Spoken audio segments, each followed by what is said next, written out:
Have fun. Okay, so good morning and welcome to the regular meeting of council for Tuesday, July the 7th. I'll call the meeting to order and look into the agenda. Are there any changes or additions to the agenda?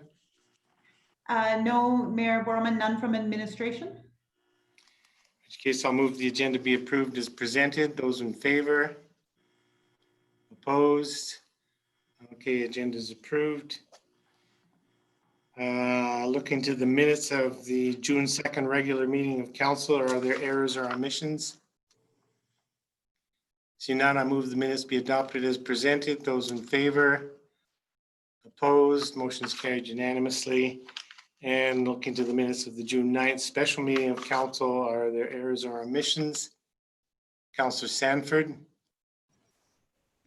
Thank you, Mayor Borman. I'd just like a correction on the motion 14.2b 2020. The call of the vote has Councillor Mera listed twice. They're both opposed and in favor. I think one of them is supposed to be me. Were you in favor or opposed? I was opposed, I believe. So you could just replace Sanford with Mera with Sanford. Unopposed. Always thought Councillor Mera was a little indecisive. Okay, any other errors or omissions to the minutes? Seeing none, I'll move the minutes be adopted as amended. Those in favor? Opposed? Motion is carried unanimously. Moving on then to item G1, Bylaw 2020-10, Land Use Bylaw Amendment for number 1 MacDonald Place. Ms. Wojtenko. Good morning. Can everybody hear me okay? Yes. Great. I'm just going to share my screen. Where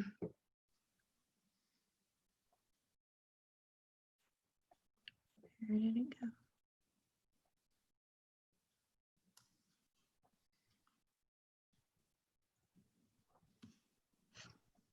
Can everybody see that? Not yet. Okay. Oh, there it is. Okay. Got it. Now I can see it.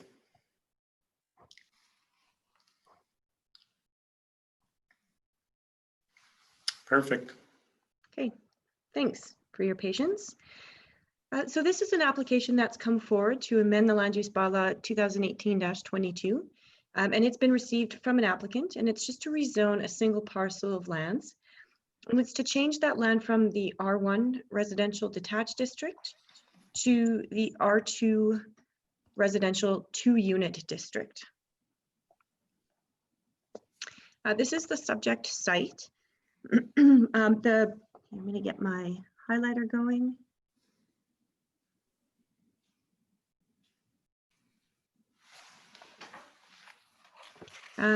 This is the site here. This is Three Sisters Drive.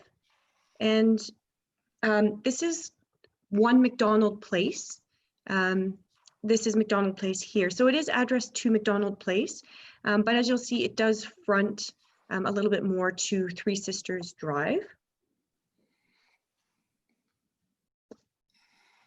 And so if the land use bylaw amendment application is successful and the district is changed to R2, it would allow for redevelopment opportunities that could include duplex development. The R2 district does allow for single detached dwellings as well, but they could also do a duplex. So while administration doesn't typically support land use bylaw amendments that kind of involve just a single parcel of land, however, this case, the proposed amendments would bring the subject site into better alignment with the land uses that are permissible on the surrounding lots. And it would then support a continuous streetscape. So all of the adjacent lots, as you saw on the map, that front onto Three Sisters Drive are also R2 development, and they also have the ability to develop duplex dwellings. Therefore, even though this is just a single lot, we do support this application to extend the boundary for the R2 to include this lot. And this is an aerial photo of the subject property. And as you can see, this is MacDonald Place here, and this is Three Sisters Drive. So the property does have current access off of Three Sisters Drive. And it's hard to see, but there is currently a garbage bin here, which is some of the town's infrastructure. So access off One MacDonald Place wouldn't be an option unless the town was to move its infrastructure. Utilities to service a duplex development would be available off of both Three Sisters Drive and One MacDonald Place. So as we look at how does this align with our municipal development plan, section 2.3.2 allows for infill and redevelopment in existing areas where the development is in context with or provides transition from existing development, if there's adequate utilities and infrastructure, if there's amenities nearby that support that development, or if it contributes to the supply of needed market housing or affordable housing. And administration believes that this application does meet all of those requirements in the municipal development plan. Therefore, our recommendation is that council give first reading to bylaw 2020-10 and schedule a public hearing for August 18th, 2020 at 9 a.m. And that concludes my presentation. Thanks. Sorry, would you go back to this one here? Thank you. Yeah, so the new development contributes to the supply of needed market housing or affordable housing. Presumably, if this were to proceed, there wouldn't be what we call affordable housing involved. It would be pure market housing, I assume. Yes, it would be market housing. But it would be going from one single family home or single detached dwelling, we now call them, to a duplex dwelling. And typically the cost on a duplex is a little less than a single detached dwelling. Typically. Marginally always. less. At 1.5 or something, 1.7. Yeah, I know.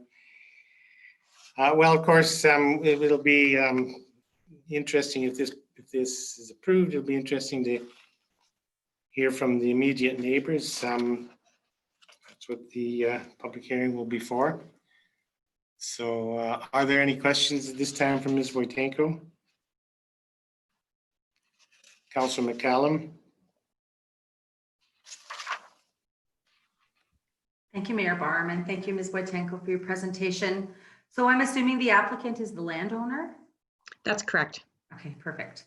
And then how will that parcel, and this might not be a land use question, but it'll be questions that I hear from my neighbors since I live on that street.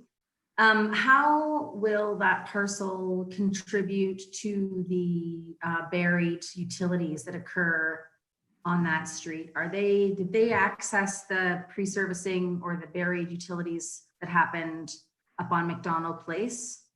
They didn't. So the way it is right now for the rest of the properties on Three Sisters Drive, because the lots were pre-serviced, when you connect to those, you pay that pre-servicing fee. Yeah. Because the services aren't here, the landowner would be required to pay for those services on their own.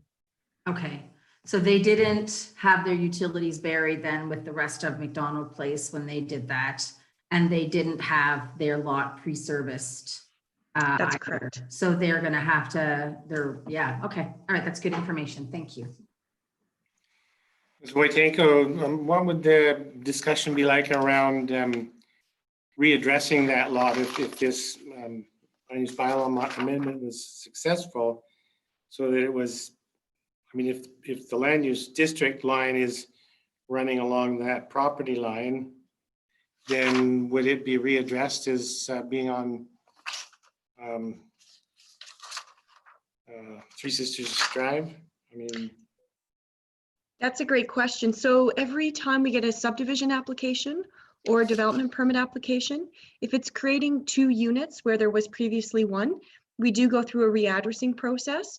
And so if those lots are subdivided and there's two houses built that are fronting onto Three Sisters Drive, my anticipation is that our internal addressing would have those addresses changed to front onto Three Sisters Drive. okay, thanks very much. Are there any other questions from members of council at this time? Seeing none, thanks for your presentation. Welcome. And I will move the council give first reading of bylaw 2020-10 and schedule a public hearing for August the 18th, 2020 at 9 a.m. Discussion on the motion. Seeing none, I'll call the question. Those in favor?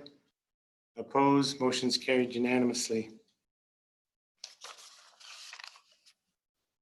That will move on to item H1, the Canmore RCMP multi-year financial plan. Mr. Burt.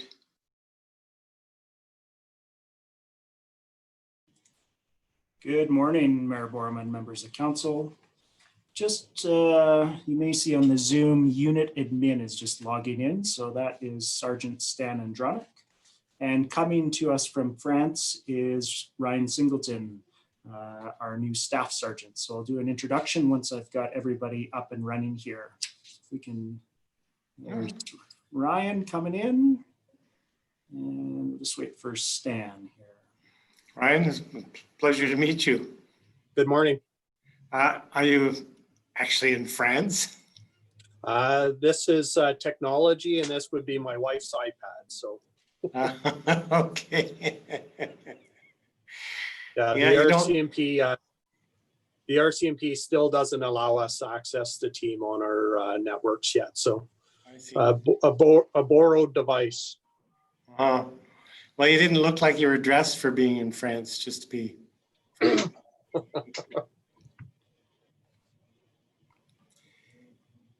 And there's Stan. Hi, Stan.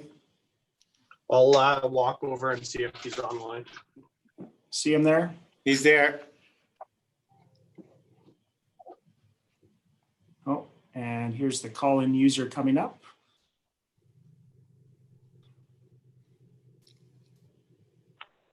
There we go. Stan, we can't hear you yet. Can you hear me now? Can hear you now. All right. Awesome. Great. Well, welcome everyone to the council meeting. All right, so I'd just like to start off with a couple of introductions. Everyone on the call knows Sergeant Stan Andronic. He's been in the acting detachment commander role for over a year now. Really wanted to thank Stan for stepping into that role and leading the Canmore RCMP detachment for the past 12 or 13 months. Thank you so much, Stan, for guiding us through, and especially a unique time as we went through COVID, and we're still in COVID, and really unique challenges for the RCMP. Also wanted to take the opportunity to introduce Staff Sergeant Ryan Singleton. I've got a bio here for you. Ryan Singleton was born and raised in Northwestern Ontario, joined the RCMP in November of 2000. Ryan has served the RCMP in BC and Alberta. He was first posted in Fort St. John, British Columbia, where he worked in general duty policing, drug section, and then the serious crimes unit. In 2006, Ryan transferred to E Division, major crimes for Southeast District of Kelowna, before transferring to K Division, which is Alberta, major crimes in 2012 in Calgary. In 2016, Ryan transferred to the K Division Professional Responsibilities Unit, and in 2019, then transferred to Cochrane Detachment in as the Operational Support NCO responsible for overseeing plainclothes units, Kananaskis, and Stoney Nakoda First Nations. Welcome, Ryan, to your first council meeting and to the Canmore Detachment. And thank you both, Ryan and Stan, for joining us this morning. Yeah, just before you go on, Mr. Bird, I'll also take the moment to welcome the Staff Sergeant Singleton to the town of Canmore, and look forward to working closely with you through the coming years. And also, once again, give my heartfelt thanks to Sergeant Andronic for the great work that you've been doing here in the town of Canmore for a long time now, but in your acting role particularly, I really feel very strongly that you've been doing an excellent job for us, all of us here in Canmore. So thank you for your ongoing dedication to the work. Thank you. And Mr. Burt, back to you. So we are here this morning to talk about the Canmore RCMP multi-year financial plan. Recommendation contained in the request for decision report is that council accepts the Canmore Municipal Detachment multi-year financial plan for planning purposes. So from a summary level, the Municipal Police Service Agreement, or the MPSA, requires town administration and the RCMP to meet on an annual basis to prepare a 3 to 5 year financial plan. This plan covers such things as numbers of positions required for the detachment, staffing resources required to support the RCMP, accommodation, and equipment. This is the second multi-year financial plan that the administration and RCMP have developed. So I'm going to turn it over to Sergeant Andronic in a minute and just talk, before I do that, we'll talk a little bit about, in the report, it highlighted that there wasn't stakeholder engagement. The stakeholder engagement truly is or was between Sergeant Andronic and myself. Sergeant Andronic takes input and information in from the RCMP based on information from K Division and also what we're seeing in the Canmore detachment. So we worked through this, came up with a plan. I can't take any credit for it, though. It was Sergeant Andronic that came up with it. So I'm going to turn it over to Sergeant Andronic just to walk us through the high level of the plan and what the requests are in the 5-year plan. Certainly, and thanks, Mayor Bowman and Greg, for the kind comments. I really appreciate that. It's always a pleasure working with council administration and in the community itself. So just to further what Greg said, this plan is done annually, and it's a 5-year plan, and we do it in conjunction with our operations strategy branch from K Division. So we work with K Division on preparing this plan. Obviously, some of the higher level numbers and a lot of the material there is provided to us from K Division, and we provide the local side of it. When we talk about stakeholder engagement, yeah, I work very closely with Greg to have a feel for what's happening from the town side, and also we're out in the community and we're always paying attention to what the community says is needed. Just talking to people on the streets and talking to other stakeholders in town too. So there's definitely engagement involved. I'm not going to read the entire document. I know that a number of areas in this document have been talked about at length. I would jump more to what the anticipated increases to resources part is. I'm happy to answer any questions on the document after, but this is the meat and potatoes of it. And then over the next 5 years, we would be looking at asking for 2 additional detachment members. And in detailing their duties, we've determined that we're looking at traffic enforcement, so more of a traffic enforcement unit tied in with community resource officer duties. What this would do it would provide us with a consistent traffic enforcement presence in the community, and also allow us to better deal with requests from stakeholders that fall outside our core policing mandate, say asking for fraud presentations around town. We talk to more large organizations with large amounts of staff. So when people have new staff coming to town, we help with presentations there. And also making sure we have a good presence in the schools with a school resource program. We don't have a specific school resource officer, but having extra members who are on that traffic mandate and also in a community resource officer position, they could be a little more focused on the schools and make sure we have a good presence there. Even if it wasn't those members themselves, we would always make sure to increase and improve our presence in the schools to provide a good community resource there. But when we speak about traffic enforcement, some people think that's just members being out there just writing ticket after ticket. I can assure you that we're looking at safety of the community, traffic safety. There's some higher risk areas that our members have focused on over the past 6 or 8 months or so that we found that although there's not a lot of collision data, I wouldn't say we have any high collision zones. We've got areas where stop signs are a problem. There are some speed issues, and we want to prevent. We don't want to wait until there's collision issues or any major incidents before we react. We want to prevent anything from going wrong, and we want to keep moving forward with our what I believe is our success as a detachment and keeping the community safe, including road safety. I know that the cop to pop ratio, when I ask for 2 more members, the comment's always that our the policeman to population ratio is quite low, and that's a correct comment. We tend to look back at if you adjust the numbers to the amount of people who come to Canmore, we have a number of visitors, especially in the summer months, which when I say summer, that could go anywhere from April to October. Our police to population all of a sudden is quite high. And even though we are municipal positions, we're entrusted with keeping the safety of all the community and everyone in the community at that time. So I can speak more of those numbers, but I know that discussion's been had before. We really feel that we have an appropriate amount of police officers now, and as the population grows, we're going to be looking at needing more. We did ask for a support staff. When we asked for 2 new members, we would ask for a support staff to help support them.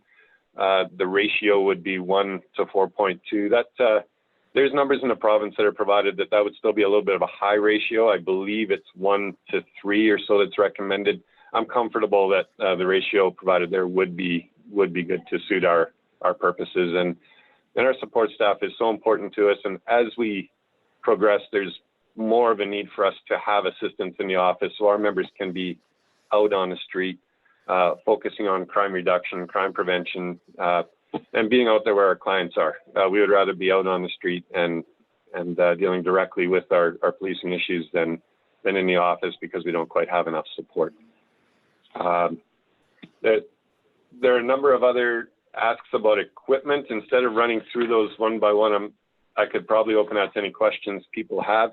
And just to remember, it's a planning document from the RCMP, and it shows what we're looking at. As everyone knows, there's so much changing in our policing world and in the world on the whole that this would definitely be subject to change as we move forward. I hope we've laid it out as accurately as possible so the town can be aware of what we're looking at right now for the next 5 years. And I would open that up for any questions.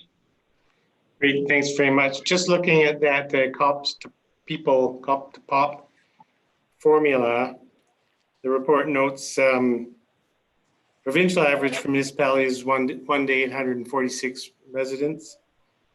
And the current ratio in Canmore with the population adjusted to 25,000 to reflect visitors, our ratio would be 1 to approximately 1,300, which is clearly above the provincial average.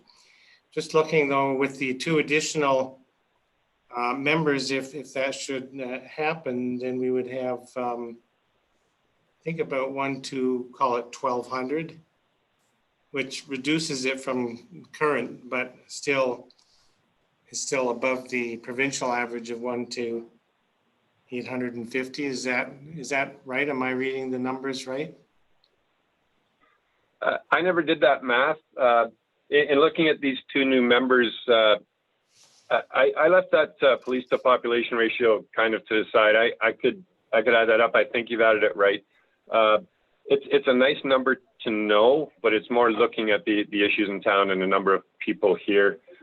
When you look at these 2 members, we're looking at to have a traffic mandate and a community resource mandate. They wouldn't be in our actual core police call response mandate anyway. So it would drop the number somewhat, but we're looking more at what we can do in Canmore specifically for the safety. So we're not so focused on that police to population ratio for those. And could you remind me, when we talk about the total number of officers in the division, does that include traffic or does that exclude highway? We are talking about municipal members in the town of Canmore. So other members that are assigned to your office that are only doing highway, is that right? No, there is a integrated traffic unit based out of Banff. Consists of RCMP members and sheriffs, and their area goes from the BC border out to a border with Cochrane. So we have traffic services that do come into our area and do work. They're based out of Banff. Yeah. Okay, so that doesn't impact at all on these numbers or service delivery we're talking about today. No, it doesn't. Great.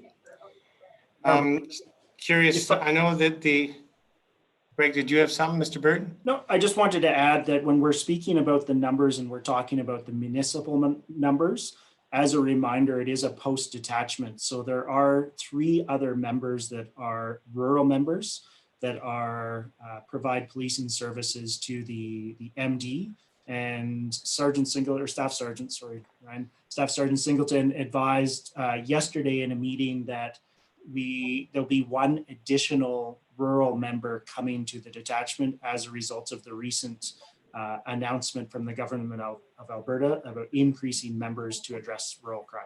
I see. That's helpful, and it sort of leads to a question I have, which is around the capacity of the detachment building itself. I remember being in there 10 years ago, and it seemed a little maxed at that point. So what's it looking like in the office now, and what will it look like after these proposed new members join the team? Yeah. We're definitely close to capacity. I don't think much has changed since you were in here last. Truly hopeful that I just want to note I was in there as a visitor. Okay. I wasn't in there under under duress. Well, we have very nice facilities, yeah, all around. So it hasn't changed at all since then. We are looking at a renovation upcoming, but it's not going to increase size. It may increase the efficiency of our space. When we talk traffic positions and community resource officer positions, they're not sitting at a desk very often. That's not their mandate at all. We do have the ability to work in our police vehicles to work on files. There's electronic ticketing in place now where traffic tickets are issued through a printer in the car. I don't anticipate the space being affected that much. And if it was, we would put different people on those units because they got to be out on the road for the majority of their shifts.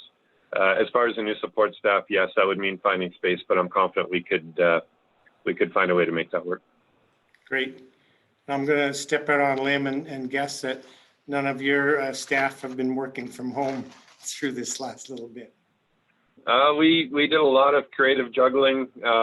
We do have one of our support on the provincial side that has been able to do a little bit from home, but no, we've basically been full speed in our building. Yes. Great. Mr. Burt, you had a comment? Just wanted to add that we're starting to have discussions with the RCMP building group, I guess for a lack of a better term, to start talking about the long-term planning. So what does it look like in 5 years? What does it look like in 10 years as Canmore continues to grow? And at what point do we hit capacity? And in speaking with both Ryan and Stan yesterday, they had indicated that in previous areas, it's essentially almost a 10-year window from time of approval until new detachment is open. So really starting to think about that long-term planning at some point in the future, recognizing that we are good for now is what I fully agree with what Sergeant Andronic is saying, but at some point we're going to need to look at either new building, addition, new location, etc. But that will be coming up in the next year or two in terms of that long-term plan. Okay, thank you. Councillor McCallum, did you have a question? Thank you, Mayor Barman, and thank you for your presentation, Mr. Burt, and again for your service over the last 13 months as Acting Staff Sergeant, Sergeant Andronic. I just had a question with regards, actually I have a couple of questions. In your report, you talk about the school resource officer. I was wondering if you could help me understand what the focus of that position is and what kind of specialized training the officers received to deal with young people. Yeah, thank you. That's a good question. And I do want to make sure that in the report, we're looking more of a community resource officer that would work in schools as compared to a dedicated school resource officer. As a national priority, we've had there's been a change towards youth programming, and there's been a lot more materials made available to our members, and there is a lot more training happening with school resource officers. There's quite a discussion, I know provincially and nationally, about the program.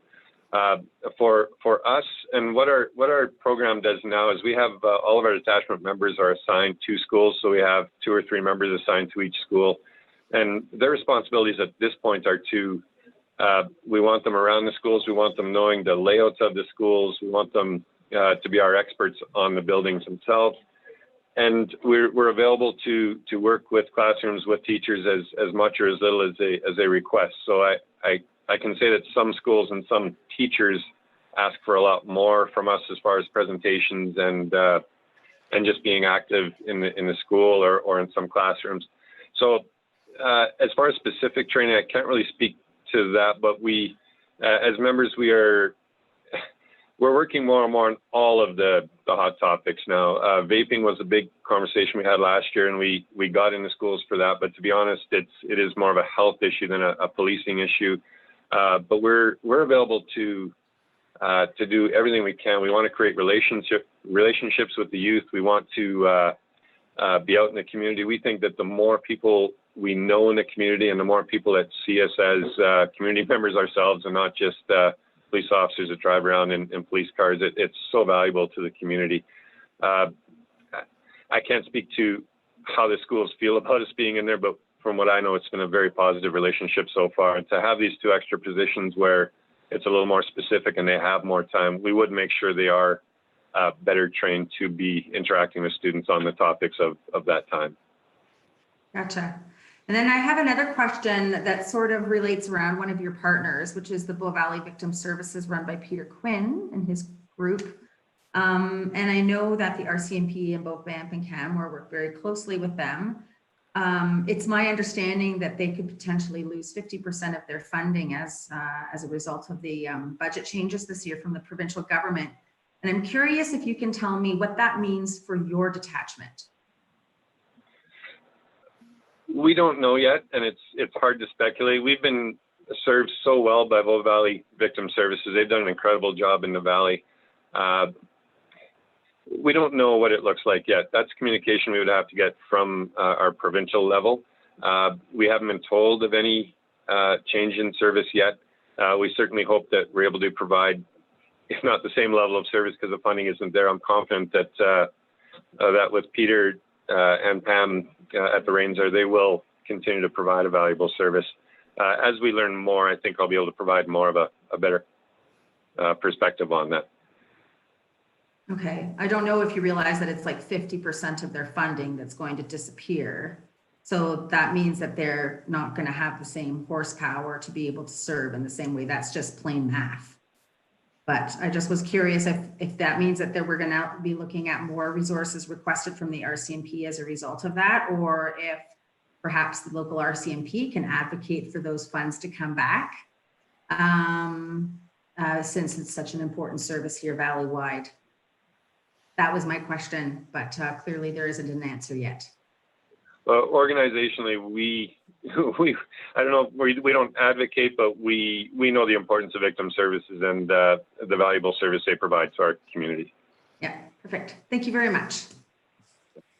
Councillor Sealy. Thank you, Mayor Borman. 2008 was the last time the RCMP saw an increase in police officer complement, and the community and tourism have grown a lot.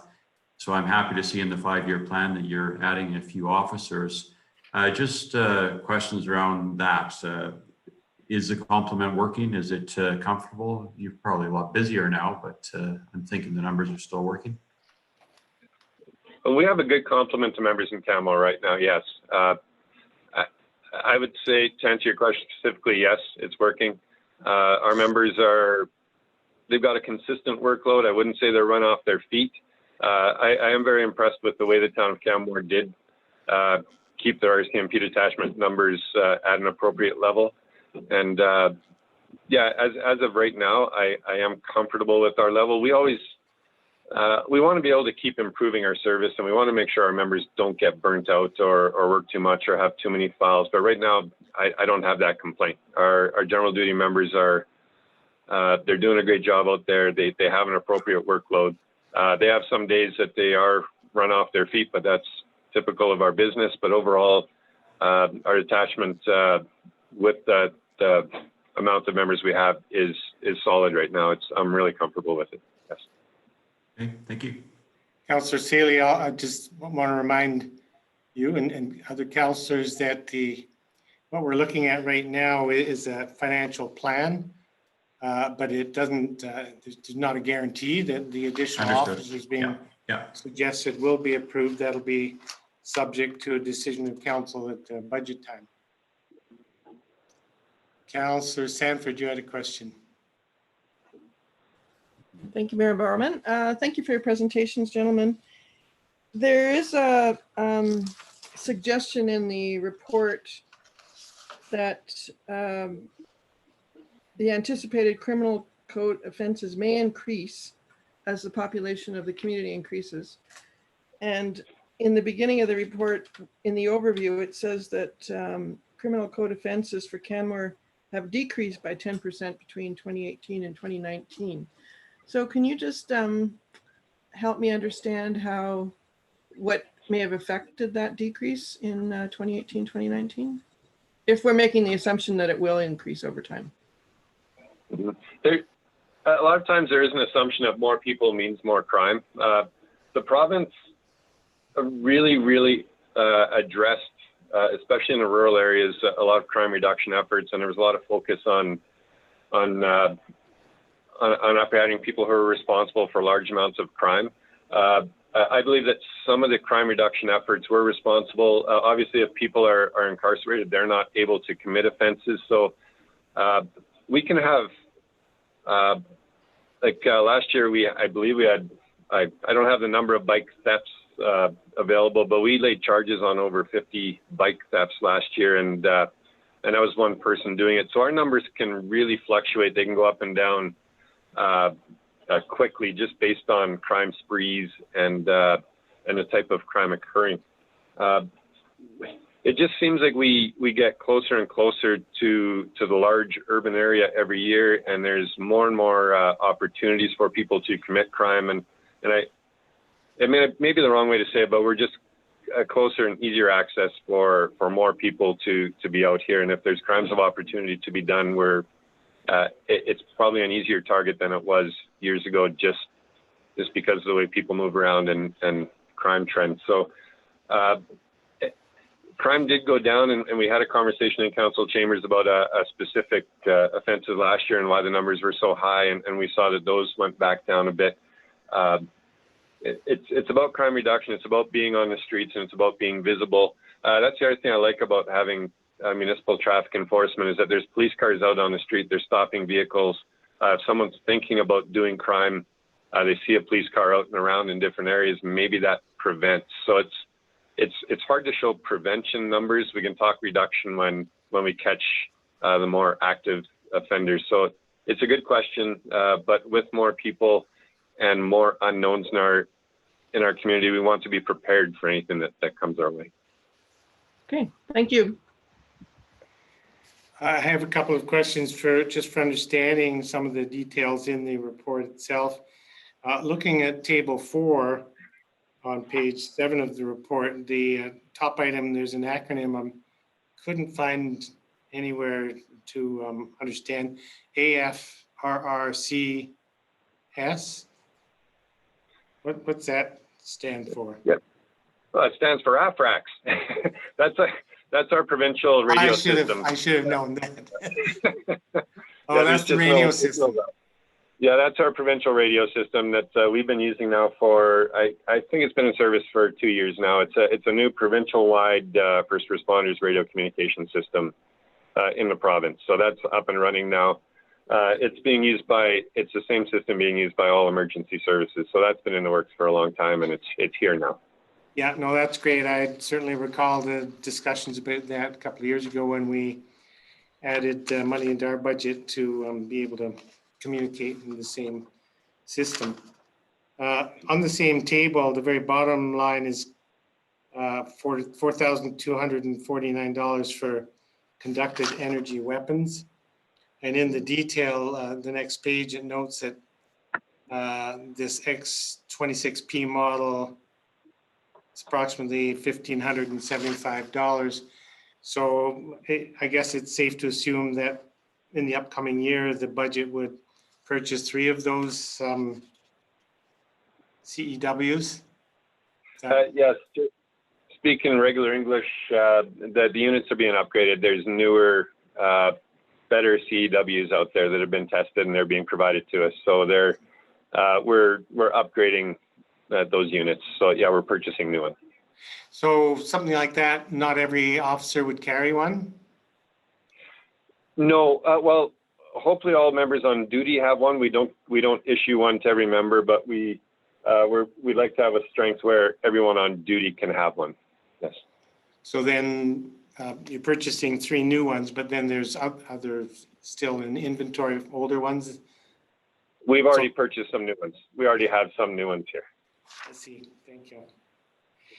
And also in the discussion on the portable ballistic shields, it notes that it has not yet been determined if these shields will be a mandatory piece of equipment for every detachment. Do you know when that determination may occur or what factors? I'm sorry, I don't, and we haven't had local conversations regarding these shields. This will be the part where the discussions at K Division come in. It's obviously a provincial level concern that some communities may have a need for and some others may not see that need right now. I'm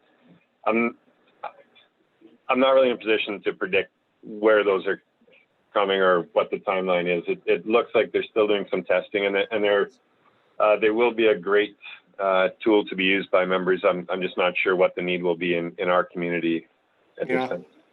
That doesn't feel like something we would need in our community, but what do I know? One last question from the detail in the report around Android devices.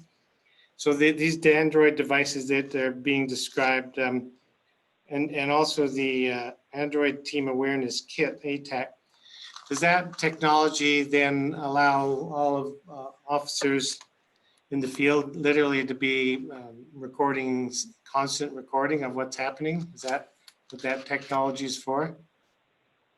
No, it's more for the communication side. You'd be talking more of a body cam setup, I'm thinking, when you say that. We've just upgraded our phones, so our members actually have phones with data on them, so they're able now to communicate effectively and what I would say properly out in the field. So no, those aren't to record all the time. They're to increase the effectiveness of our phone system. But we're not at a point now. We have in-car cameras. We have the audio recording that goes with it. That's for now. That is the recording capability we have. We can use those to record statements or conversations or take short videos, but they wouldn't be used to record all our interactions. Okay, thanks for helping me understand that. I'm just going to take this a little bit sideways, and I don't know who I might put on the spot, the Staff Sergeant Singleton or Sergeant Andronic. But I'm curious if there's been any discussions at the local detachment in regards to the current conversations both in our community and across the province, across the country, and around the world about systemic racism. Is that something that you and your members have talked about here in Canmore? So I'll take that conversation, and thank you for raising it, because it is a very important question that we take very seriously within our staff, within our community, and everyone we work with. So I can tell you last week I met with the district officer, Chief Superintendent Trevor Giroux. So we talked about that. Obviously, there is influence that Stan and I can do from leadership within going down, as well as these are big complex issues, as you can understand. We are being hit with COVID-19, which is affecting our abilities to take courses and to roll out courses. So this is a divisional priority, as you can see from our commissioner, as well as at the local level. So I was asking what kind of training, if any, we're going to do. I do come with a distinctive perspective. I came out of the conduct unit. I'm also a harassment trained investigator throughout the country. So I've been part of these investigations. A big part of this is going to come from leadership from Stan and myself, creating a respectful environment, respectful workplace, And I hope to really work with the community on some of these topics. 2 weeks in, I'm not sure what the issues or concerns are of the community. I'm a huge proponent of an open door policy.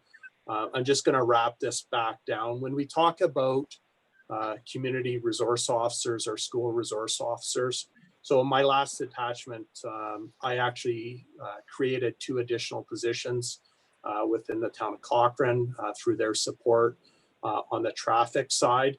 And those 2 members do a tremendous amount of public relations work, actively involved. If we have functions within the community, we send them to those to really generate and create community engagement. And then our school resource officer, we had 1. We made a 2nd position that was supported, and that was a community relations officer. So again, really out in the community, being part of the community, listening. I'm hoping to bring other initiatives into this community. I've partnered with a couple businesses. Obviously, COVID's affected our ability to do that. But again, it was as simple as going into a restaurant. It was sponsored by the restaurant. We sat down and we gave the public access to myself or any other members to raise issues, concerns. Again, with the community relations and school resource officer, we partnered with some other schools. So I'm a huge proponent of being engaged with positive relationships with our youth, who are our future leaders. Same with First Nations communities, running sporting events, and really going back to traditional policing, in my view, and being part of the community. So these are all big, big topics. I think we have a lot of work to do. And I think we have the right leadership, and I think we have the right people in place to really address some of these concerns and make people feel welcome. And I'll leave it at that unless you have other questions or concerns. No, thanks, Staff Sergeant. That was a very detailed and reassuring response. So I appreciate your answer. Thank you. Councillor Seeley, you have a question. Thank you, Mayor Borman. On that subject, I noticed on the equipment list, body cams aren't listed, and we can probably add to that. But just to ensure ethical standards and everything else, it's getting more common in policing. Can you just talk about that a little bit? Yeah, maybe I'll take this too. So my background, as you could see, when it says a major crimes unit, so I have close to 15 years working on the homicide unit within Alberta and British Columbia. And my last 3.5 before going out to Cochrane, I did internal affairs, anti-corruption with the RCMP. I've worked with police forces all across Canada on these topics. And I think overwhelmingly, members or police officers are in support of wearing body cams. It is a true reflection of what is happening on a daily basis. There's accountability for members. And I can honestly say that most members want to be wearing these cameras because we're clearing a lot of members. We're painting a picture for the public, and there's accountability with them. There are challenges with the cameras, with any technology, which I think may be a reason for some delays. I know there throughout the country, there were some police forces that were testing them. If a camera doesn't work, then we're always going to be open for scrutiny. Why wasn't it recorded? Why did you choose to record it? Why didn't you? Then there's also ethical questions. If members are going into a house on a domestic violence call and they're talking to a victim, are there ethical questions there? Are there questions about if kids are involved? Are we going to be recording? So it's a complex issue. I think you can see from our political leaders, there is a push to have body cameras fanned out all across the country. That's not a decision for Stan or I. I think we would endorse it at this level, but these are some pretty big levels, and I would suspect that you're probably going to see more rollout of cameras. And it's going to be, okay, what is the need? Are they going to work in cold weather? Are they going to work with rain? Are they going to be freezing? Are they going to be frosting over? So there's a number of issues with that. And I think we're going to see a lot of communication moving forward on that front. Okay, if there are no other questions from members of council at this time, I'll thank all of you for being here to present. Staff Sergeant and Mr. Burt, and thanks for taking our questions. If I could add Thank you. just one more thing, Yes. if you have time. So the question came with the school resource officer, what kind of training and stuff can they offer? So so with Safe Schools, so all the schools prescribe to what's called Safe Schools, where it's emergency safety planning. So our school resource officers typically organize that. Some additional training that they receive is digital threat assessment or threat assessments. You'll see that there's a number of school threats that come in. They do special training with bullying. They have yield programs, so drug, alcohol addictions. They're also part of a hub or a case collaborative unit to really do team approaches to investigations. So those are some of the additional training courses that those community or school resource officers would receive. And that's it. And I thank you for the opportunity. Great, thank you very much. Mr. Burt, did you have anything more to add to your report? I did not. Okay, so I'm just going to add a little bit to the recommended motion to include direction for the mayor to sign the plan, acknowledging receipt of the plan, just to cross that T. So with that, then if there are no further questions or discussion, I'll move that council accept the Canmore Municipal Detachment multi-year financial plan for planning purposes and direct the mayor to sign the plan acknowledging receipt.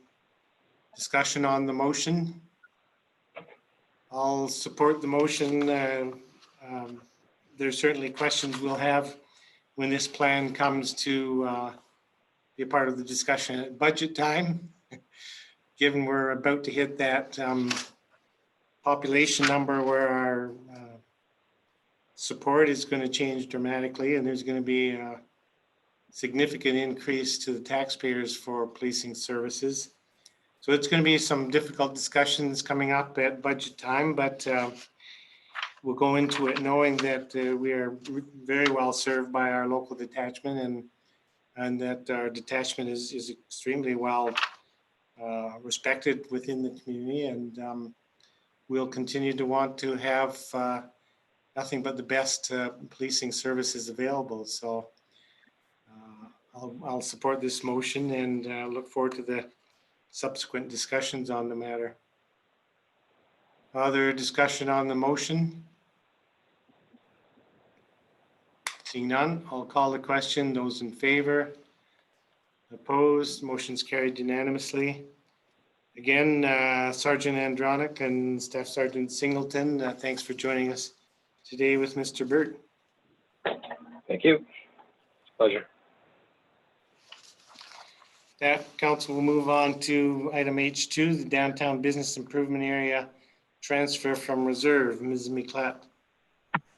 Good morning, Your Honor and members of council. It's a pleasure to be in front of you, or Mayor Borman. I know you like Your Honor. Here this morning to let me see if I can get my slideshow to move forward. For council to approve an amendment to the downtown business improvement area 2020 budget to reflect a transfer of $20,000 from their downtown enhancement reserve into their 2020 operating budget to fund downtown vibrancy as part of the COVID-19 pedestrianization of Main Street. Just for historic and relevant information, so part of the bylaw, the downtown BIA is a motion or a bylaw under the town of Canmore as a request of the downtown businesses under section 11(1)(a)(I). Any budget amendments, council may in its approval of the board's budget, authorized the board to amend their budget by transferring amounts from or to their reserve. So thus this request is being brought forward to you, as well as just some backup information around council's motions for COVID response and the vibrancy grant that we reference in council request. So in the pedestrianization of Main Street, the town of Canmore took on the infrastructure related costs associated with the work there. However, vibrancy elements were left up to the downtown business improvements area, and they were encouraged to apply to the vibrancy grant, which is operated by engineering, in order to cover some of those expenses. So the extraordinary expenses on the BIA side, they have requested an amendment to their 2020 budget and approval to transfer money from their enhancement reserve into their operating budget. And just a bit of history, the vibrancy grant was initiated in 2019 with a budget of $50,000 to be used towards matching grants of up to $10,000 to businesses to improve the public realm in front of their building. So think of the parklet outside of Rusticana and Rusty's Liquor. To date, $10,000 has been administered because the BIA is applying for on behalf of multiple businesses. The matching grant would be up to $20,000 for this project. So I'll open it up to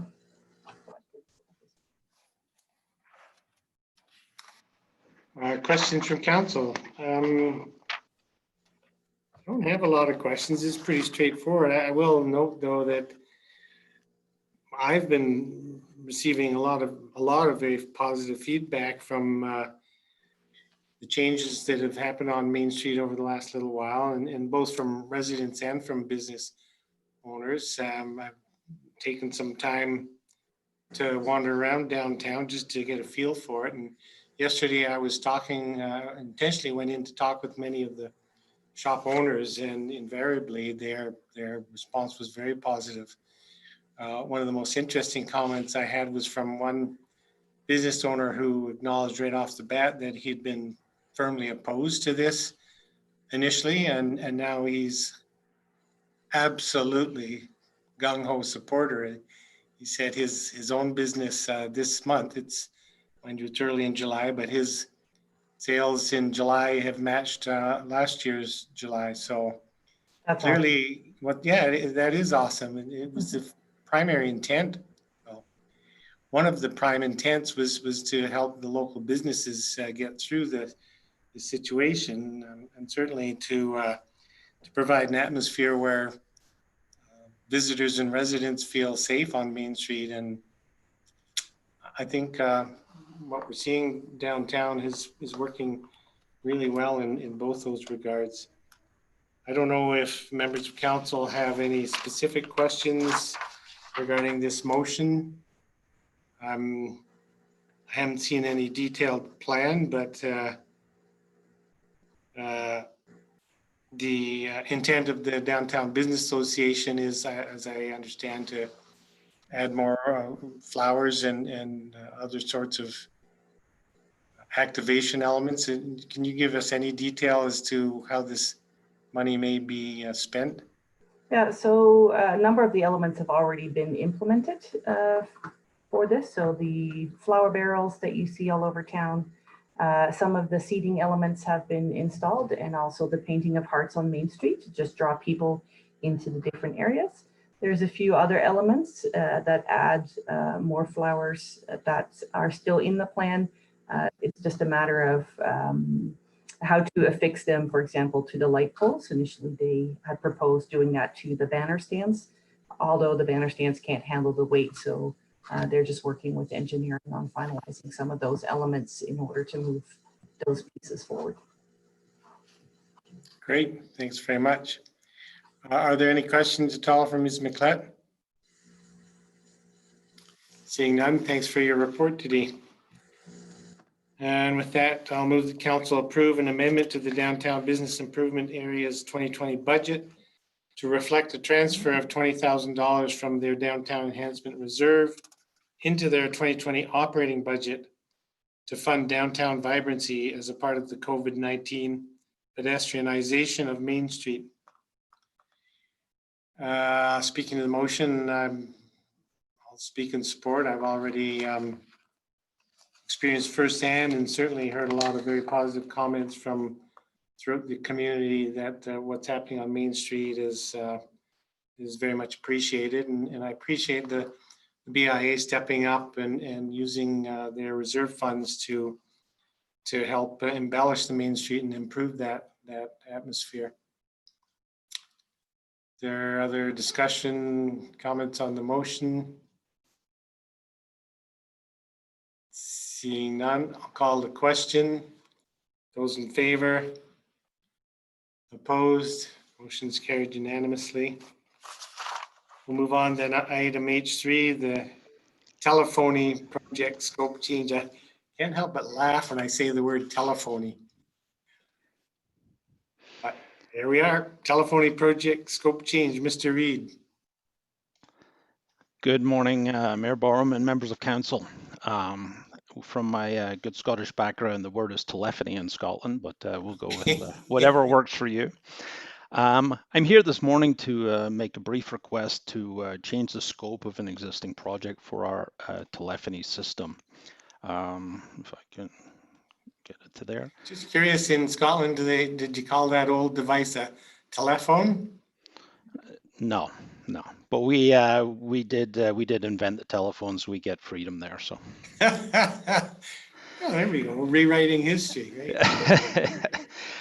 So our request this morning relates to existing projects and to look at our current state. The town's telephone system, which predominantly we're talking here about our landlines, desk phones, incoming and outgoing phone lines, has not really been able to meet the town's evolving need for service. There's nothing inherently wrong with that existing system, but its age and the technology has meant specifically that during the COVID emergency, we were unable to move to a remote workforce as adequately as we would have hoped. And in fact, that was the only element of our infrastructure which really did not live up to expectations. The current system we have, you may know it as MyTel or ShoreTel, was installed in 2012 at an original cost of $55,000. Since then, we have purchased additional licenses, additional handsets, etc. Currently, we have two elements within budget. One is in 2019-2020, where we had a telecommunications study at a value of $40,000. We have not yet spent any of that money, and I'll talk to that in just a moment. Additionally, for 2023, there was an amount of $150,000, which was earmarked for the replacement of that telephone system. With regard to that study, we've taken a somewhat different approach than was originally planned. And actually, the IT team have done an excellent job of completing that study internally without having to go to an external consultant. That has looked at not only internal and external telephone communications, but also has included somewhat separately mobile communications and looking at the future of mobile communications within the town staff. As part of that work, we identified a number of gaps in the capabilities we had. And as I said, the COVID emergency really highlighted some of those gaps to us, in particular, our ability to go to a mobile workforce and our ability to support residents and external parties while we're in that mobile or remote situation. During the emergency, my team did accelerate very, very quickly the planned deployment of the Microsoft Teams application.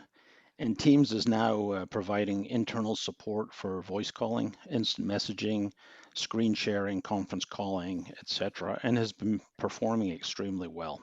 But again, that is just for internal use.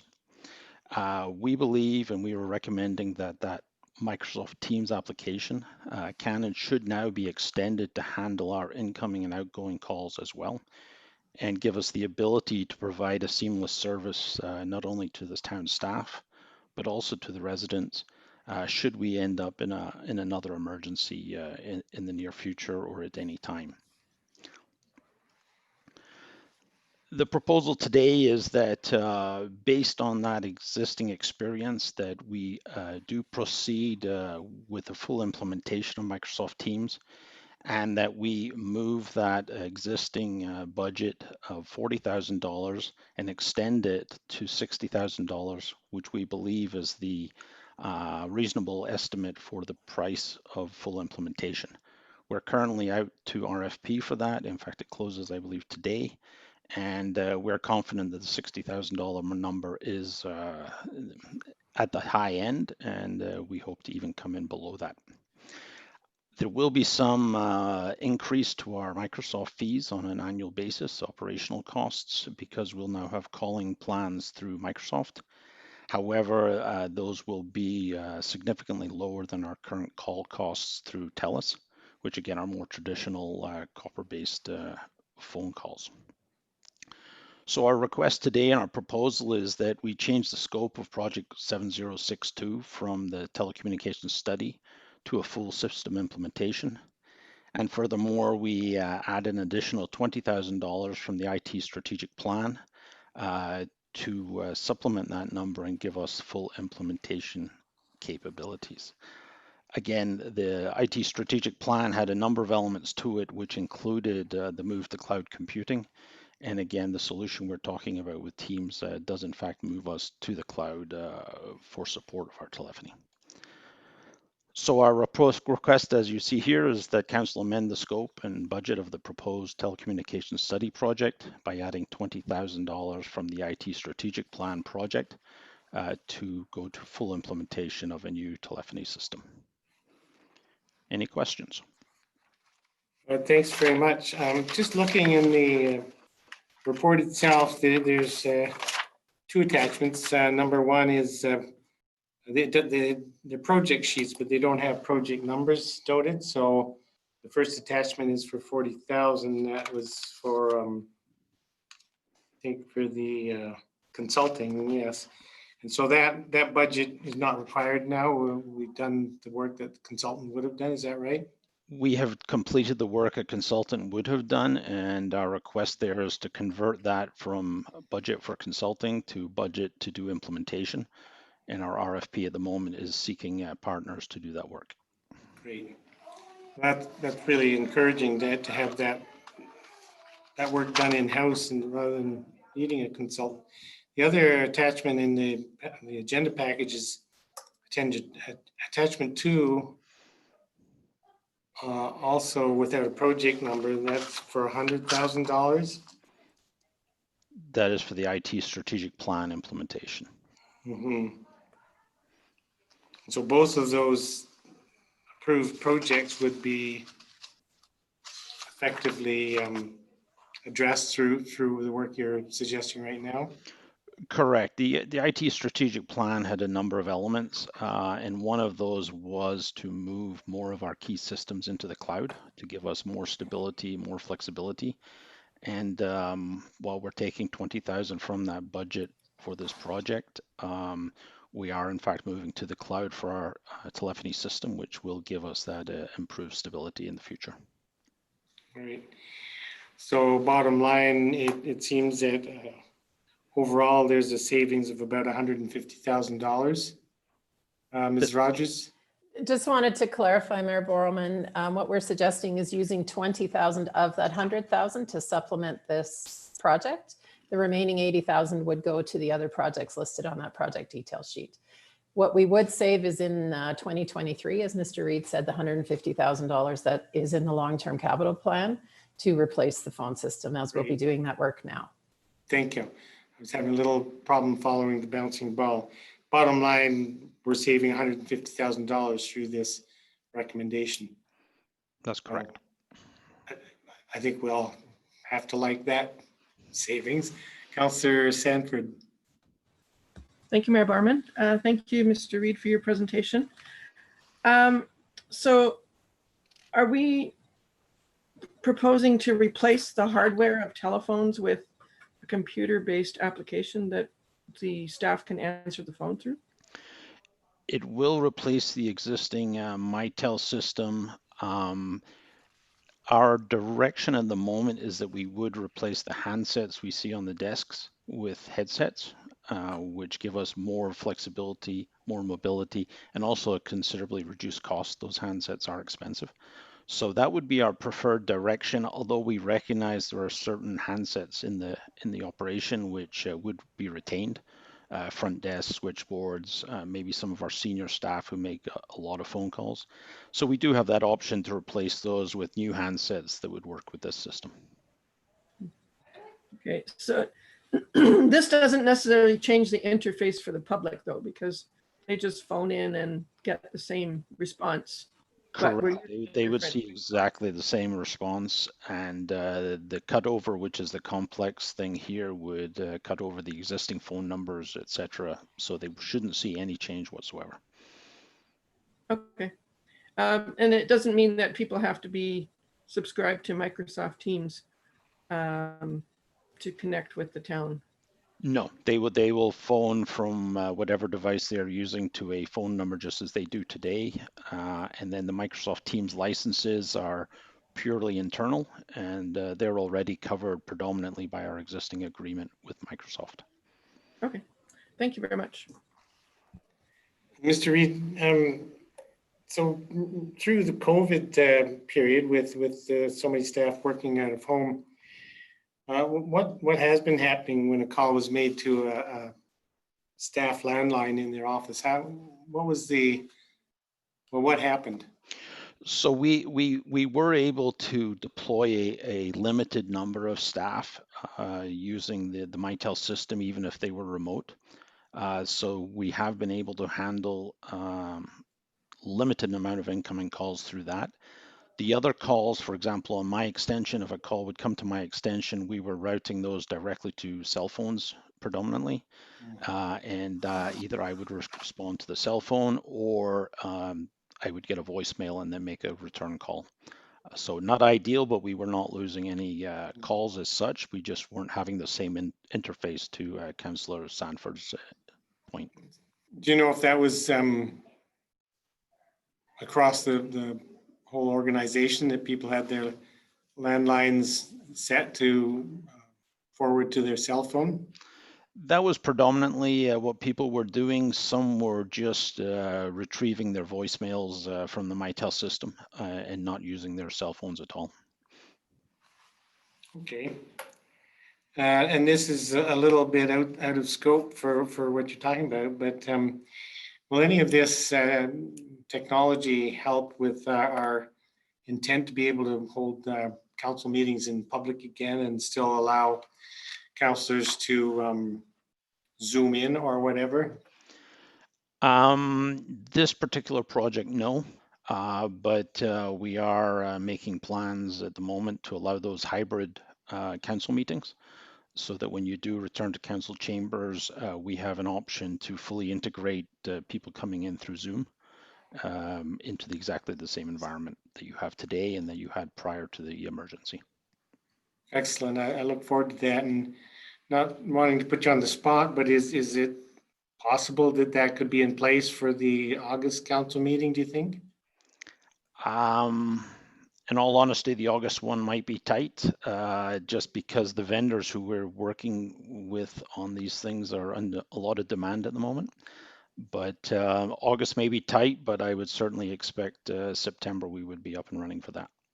Oh, that's great news. Thank you. Other questions at this time for Mr. Reid? Seeing none, thanks very much for your report. Just before we go to the motion, I do have to note I'm feeling a little bit, I don't know, recognizing that this Mitel system was installed in 2012, which is the same year I was installed as the mayor. Now we're shuffling the Mitel system out as old and has been. So, not too sure how to read that. But I will at this point move that council amend the scope and budget of the proposed telecommunications study project 7062 by adding $20,000 from the IT strategic plan project 7127 to implement a telephony system. Discussion on the motion. I'm really happy to support this. I really like a couple of things that have happened, one of which is taking care of work we were going to hire out to a consultant and looking after that in-house. I think that's awesome. And long-term savings to the taxpayer of 150,000 or whatever that ends up being is also very good news. So thanks to Mr. Reed and his team for managing to make this work happen and for bringing this forward. Is there other discussion on the motion? Seeing none, I'll call the question. Those in favor? Opposed? Motion's carried unanimously. And with that, I will move on to item H4, Utility Services Review. Mr. Canmore.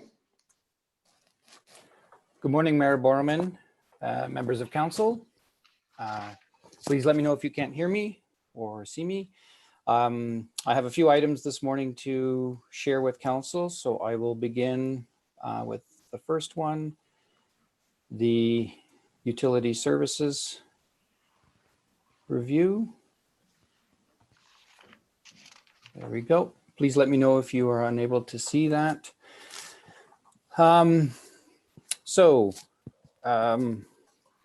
First, the recommendation is that council direct administration to negotiate a water and wastewater services agreement with EPCOR Water Services, Inc. So that's the recommendation. Little bit of background. I know council is very familiar with our relationship with EPCOR and the fact that we go back 20 years. And it's a very strong relationship, I would say. I know EPCOR works very hard to make sure that our relationship is healthy. And we've been through lots together over the 20-year period. And I would say that it's a very healthy and strong relationship, but a long one. It's been over 20 years. And, you know, after 20 years, it's certainly a time to take a look at that review or to take a look at that relationship and see if there's some opportunities. Through that relationship, we've certainly had some benefits to the town. I know for myself personally, I can sleep much better at night knowing that, you know, if there's a large water main break, I don't necessarily have to worry about it as much as if we were to manage that break ourselves with our internal resources.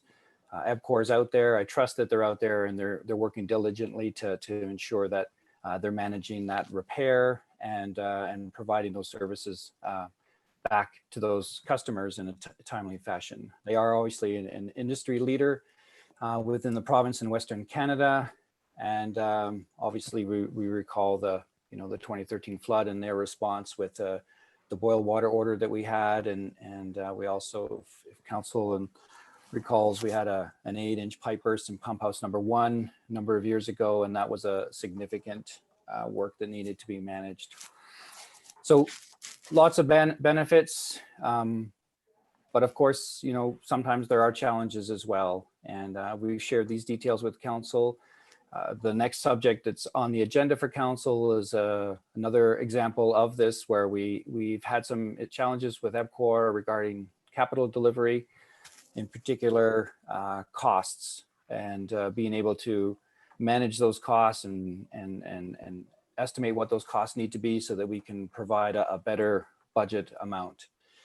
And operationally, there has been some concerns with cost certainty. So with EPCOR in place, you know, being able to sleep at night, we also are in a situation where we pay for that. There's risks associated with that, and we pay for that. And generally, I believe we're fine paying for that. However, that we've had over the 20-year relationship some requests, some spikes in those costs, operating costs, and more notably, more recently, is EBCOR had approached the municipality about an $840,000 increase to just the basic work of the operations. And that's a significant amount, over 25% increase, and something that, again, after 20 years, we get a request like this, it's certainly a time to take a look at that and say, you know what, it's time to do a completed review.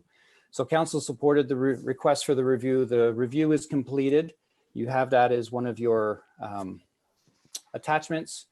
And this morning, administration's here to present a high-level review summary of those details that are in the review.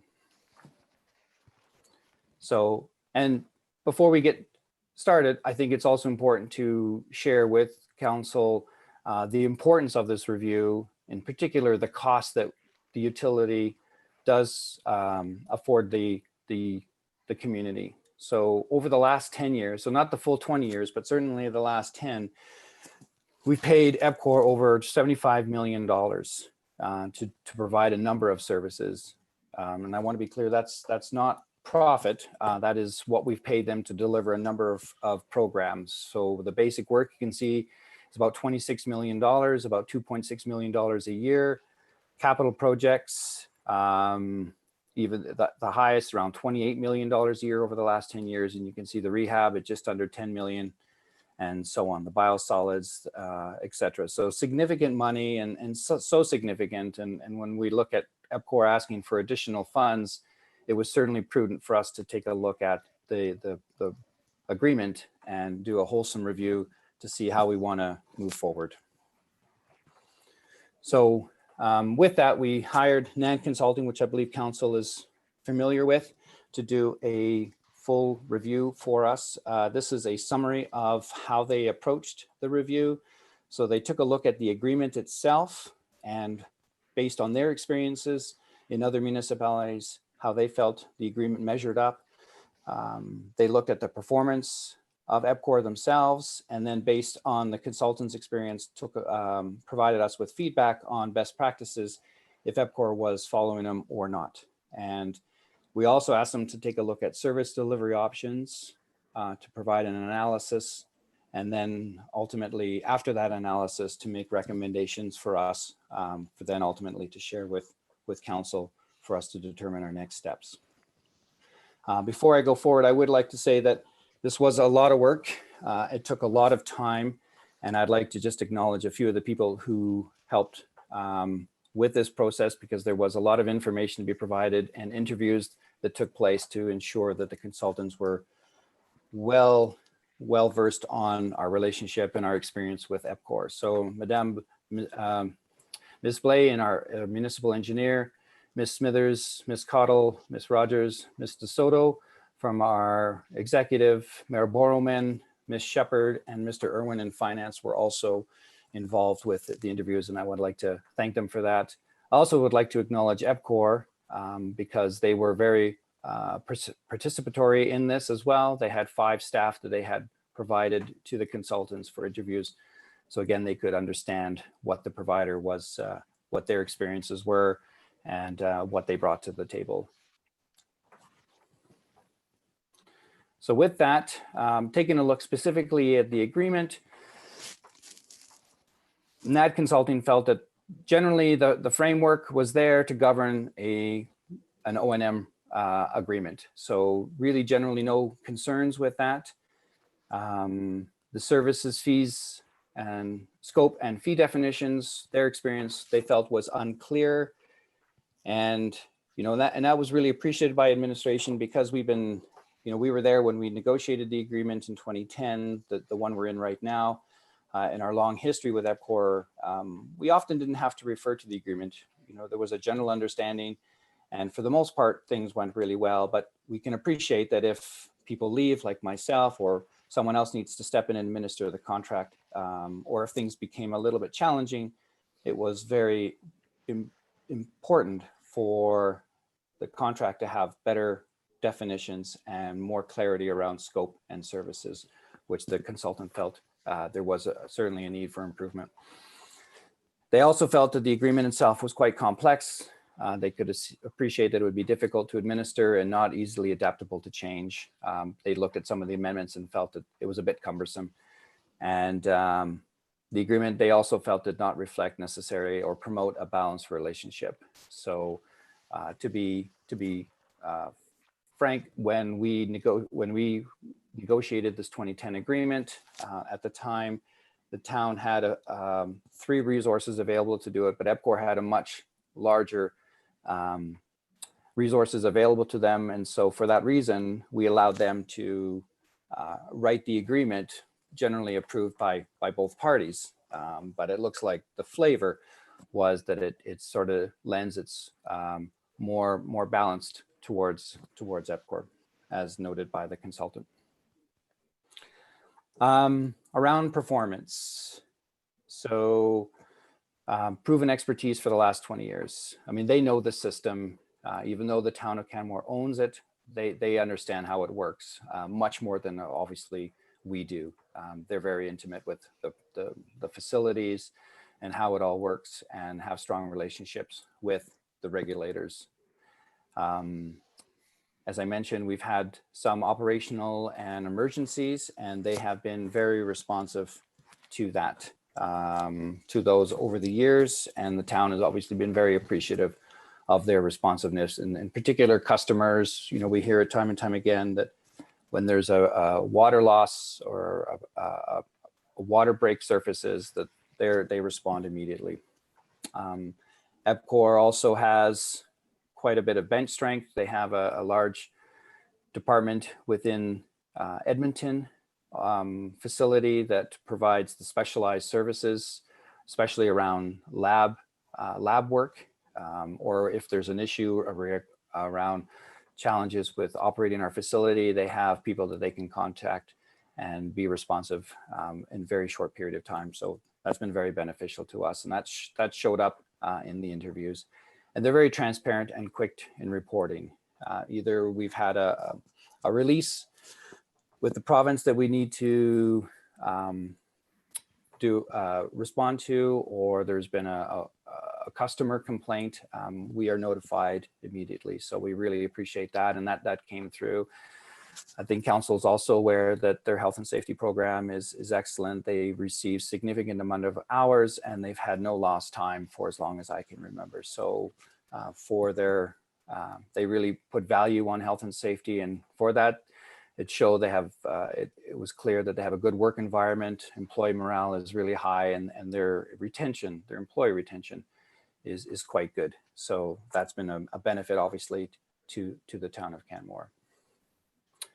Now, on the flip side, some of the challenges that were identified by the consultant were the fees to be defined.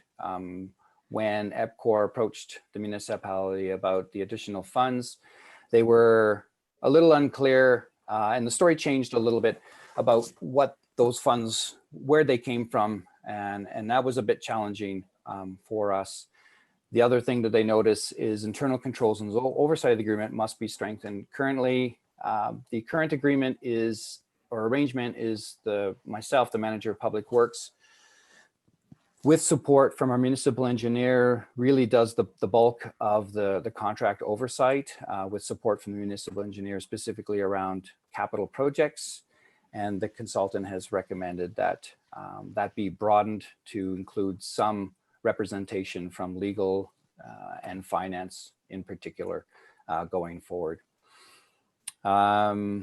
Several services adjusted to better meet expectations. So we've had some challenges, like I mentioned, with capital delivery, storm drainage. We would like to see more work done in that area.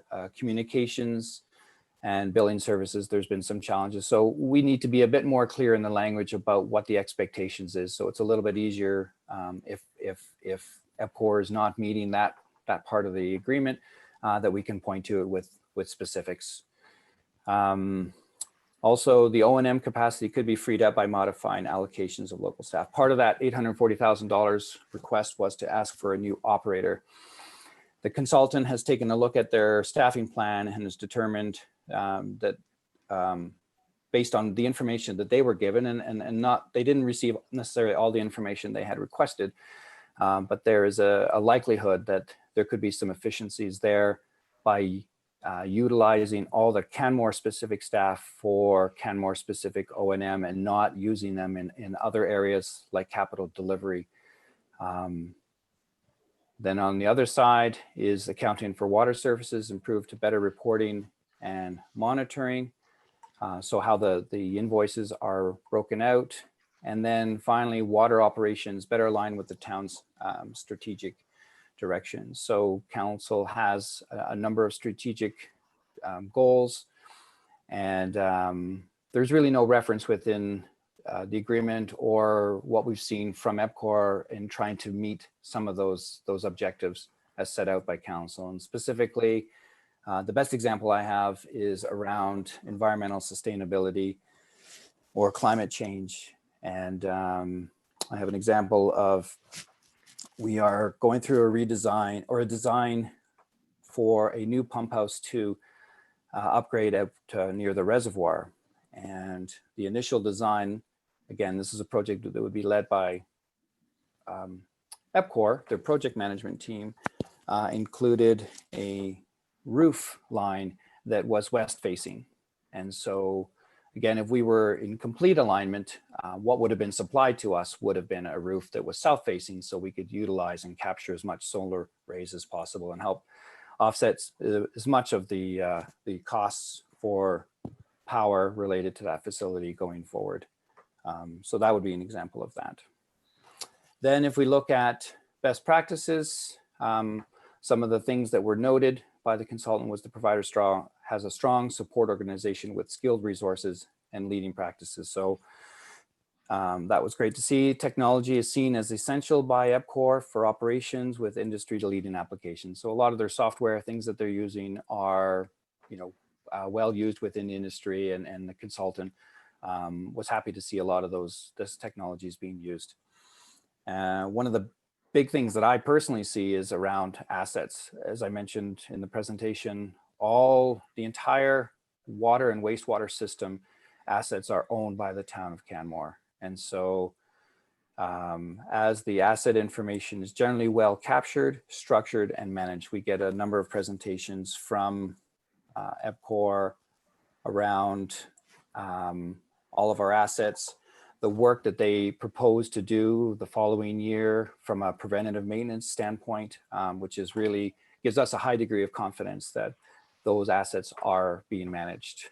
But as you'll see in the assessment, there is a ceiling with which to do that, and we'll share with council that the consultant feels that perhaps, or not perhaps, that they believe that EPCOR is doing a bit more preventative maintenance work than necessarily required going forward. So could be optimized, as I mentioned. So right now, of all the assets that we do, of all the work orders that they do about 92% of the preventative maintenance that's completed. Part of the consulting team by NADS looked at, they're familiar with a number of other water and wastewater providers across the country and into the US. And they feel the more optimal level is around the 75 to 80% level. So it looks like we could throttle back the level of preventative maintenance and still be able to provide high service levels, and obviously the benefit to that by spending less on preventative maintenance or shifting the focus from more of a condition-based from a time-based. Right now they do it based on time, where if they did more reviews of the condition and then that helped to dictate what the schedule should be, that there could be some cost savings there with less work being completed. I just mentioned that on one side that the consultant felt that there was the appropriate technology and current technology being used, but they also felt that there was more opportunity in this area that could be further leveraged to improve operational efficiencies, which could require less energy and chemical dosage at the plants by monitoring those, mostly remotely using handhelds, for example. And the staff utilization and productivity can likely be improved too right now. EPCOR, with a large company, they have a Southern Alberta maintenance team that come in and do a lot of work, and the consultant felt that some of that work could be led by the local staff and give them a little bit more training and more flexibility to do that work. So that was the summary of the agreement, their performance and best practices. Then, as I mentioned, we asked the consultant to review and to do an analysis. We had asked them to take a look at these 4 specific options available to us. So that would be to take the current 2010 agreement that we have in place right now that is just rolled over into the latter 10-year term in that agreement, and just really stay with the agreement right now and do some renegotiate some of the details that are in there right now. The other one is to basically scratch that, renegotiate a complete new agreement with EPCOR right from scratch. And the next one was to go to market, see what other players are out there, see what the interest is like, and see what the pricing comes in at, and then make a determination. And of course, EPCOR would be able to submit a proposal for that as well. And then the 4th and final option available to the community is to bring the water services in-house and run it with town services.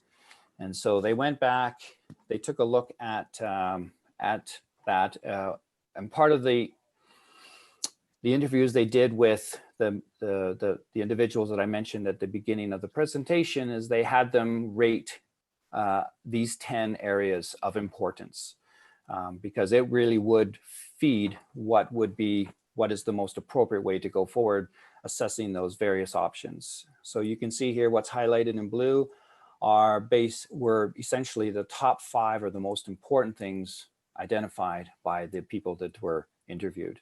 Not to say that the other 6 are not important, they're just not as important, but clearly important. The town wants to obviously have some control over what's happening with the utility.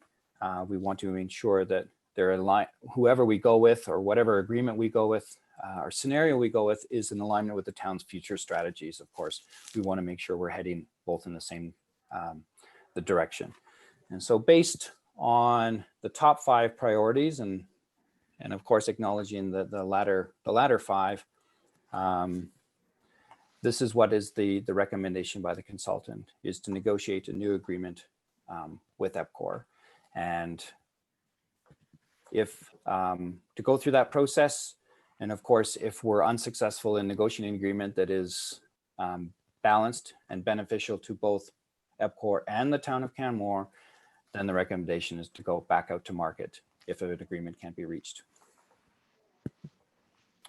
So if council adopts the recommendation today, we will be completing a negotiation strategy. The next piece is to finalize the roles and responsibilities for the negotiation team, who's going to represent the town of Canmore. That team would then come together and finalize what's the town's position. A lot of those details would be fleshed out in the negotiation strategy, and so it would be an opportunity to make sure that everybody is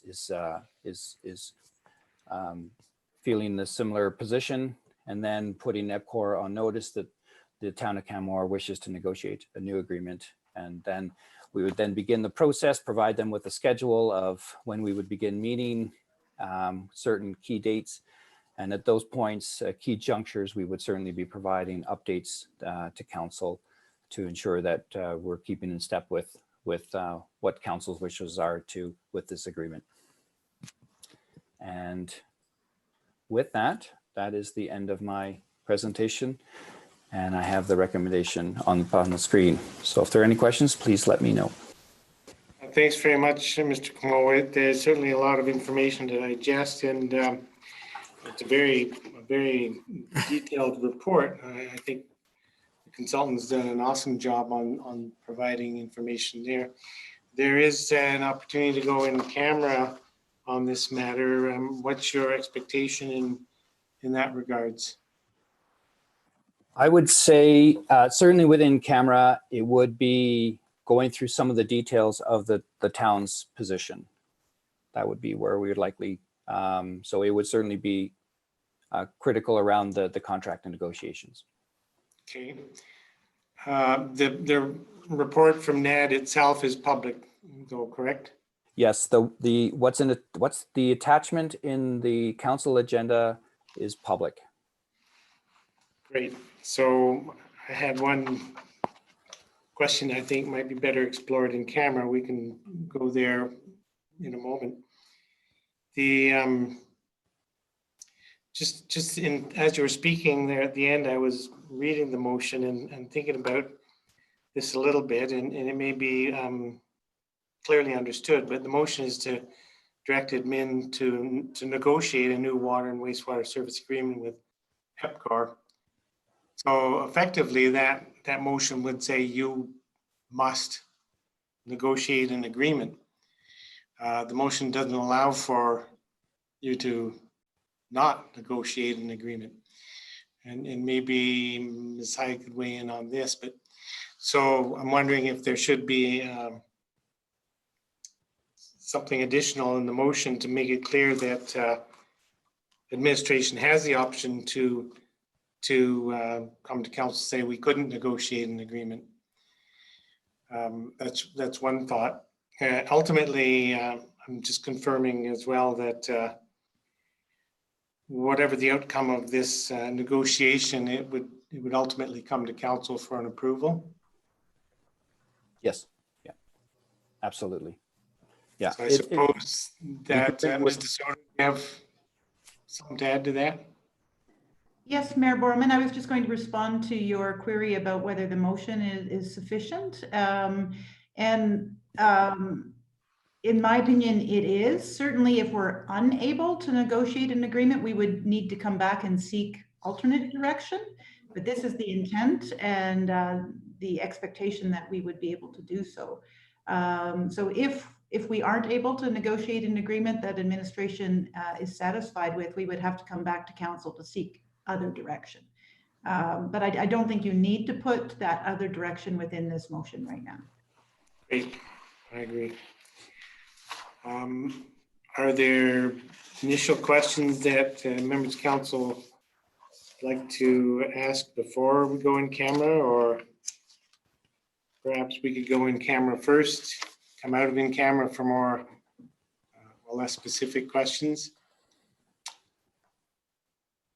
Seeing no indication of preference, I think at this time I'll move that council go in camera.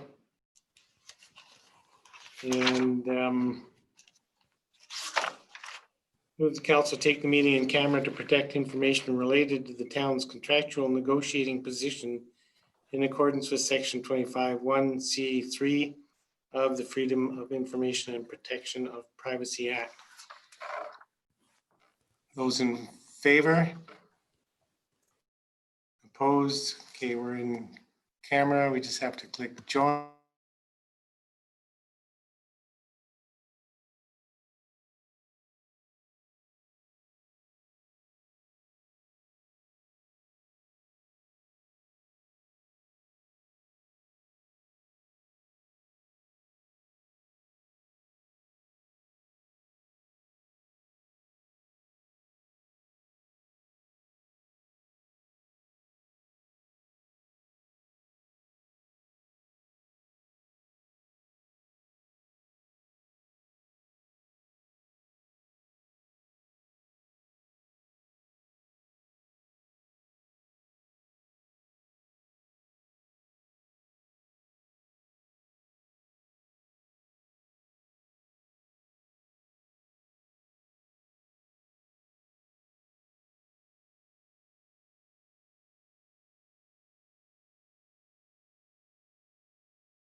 Right, so we're all back. I'll resume the public meeting. Just before we go to a motion, I have two questions, one of which is in regards to section 2.1.3 on page 42. So that's the direction to clearly define all service levels, et cetera, et cetera. There's a long list of bullets. It looks like a lot of work to me. I'm curious if that will all be done by Mr. Como or by administrative team. I don't see anybody from admin there. Anybody from admin online? There we go. Yeah, I think Andres should still be there. Yeah, there he is. Sorry. So it was, No, to answer your question, Barb Mormon, certainly it wouldn't be led by one person. As I mentioned, the intent, we've already had a discussion, a preliminary discussion with Ms. Smithers and Ms. Rogers around developing a Town of Canmore negotiation team, putting that together and ensuring that they have the time and the resources to begin that process. So it'd be delivered by a team. Okay. And a similar question just around the timeline, which is sort of detailed on page 39 of the report. Again, there's a lot of work to be done. What's your expectation in regards to the timeline? That's a good question, and I would be better served to answer that once we have the team together. We can certainly provide a more detailed timeline around expectations. I mean, it could be 9 months would be my guess. We'd likely be into 2021, but we'd be certainly pretty close and be providing council with updates along the way. So we would have certainly a better understanding as we got closer. So it's pretty likely it would come back for decision ultimately by this council? Yes. Great. And I'm certainly aware of the fact that there's no urgency in the sense that the existing contract does have another 10 years on it. But it is work we want to accomplish in this term for sure. So are there other questions at this time for Mr. Como? Seeing none, thanks for all of the work you've done to bring this to council, and pass my sincere respect along to NAD Consulting team for the work they've done. This is a really, really detailed report they've prepared, and I feel very confident as a member of council to be able to move forward because of the very deep detail and exhaustive analysis that they've provided the town of Canmore. So please pass that along to the group. I will certainly do that, Mayor Borman, and I can confidently say they probably heard you right now. They're watching as well. All right. Bonjour, ça va? In that case, at this point, then I will move the council direct administration to negotiate a new water and wastewater services agreement with EPCOR Water Services, Inc. And I'll speak in support of this motion. We've been talking about our relationship and the work that we have delivered by EPCOR. Well, it's a key part of our conversations annually, and certainly EPCOR and the work they do in the town of Canmore are a key part of our community. So this conversation, the work that we're engaging in now is really important. Water and wastewater is one of the most important services that we are able to provide for our residents and our visitors, and it's really critical that the town, both administration, council, and our residents feel really confident that we are getting the best delivery at the best price. So I'm really looking forward to seeing the results of this specific negotiation, and I'll certainly look forward to having report back to council when that time is, when that time comes. Is there other discussion on the motion? Councillor Sealy. Thank you, Mayor Borman. I'll also support the motion. EPCOR has been a very good partner to the town of Canmore. This is an excellent document, and I think with administration, I have confidence in administration and EPCOR coming to a better agreement. One that makes more sense. So I will support this. Okay, I think we got most of that, or certainly the sense of it. You were breaking up pretty badly there, but and either you've stopped moving or your screen is frozen. I'm not sure which. But No, we I'm did still here. I thought that's okay. I thought We you heard heard me. But anyways, got it. I will support it. I think it's an excellent. It's okay. We all heard you, Councillor, for sure, because you're still breaking up. Is there any Yeah, other discussion on the motion? Not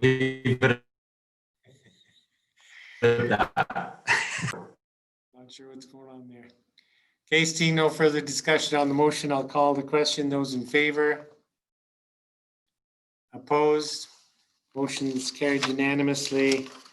And I will call for a short meeting break at this time. And it's 11:25. We'll call it 10 minutes. Is that good for everybody? So 11:35 we'll come back. See you then.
Can you hear me now?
Everybody's back, except the CAO, or is the CAO there?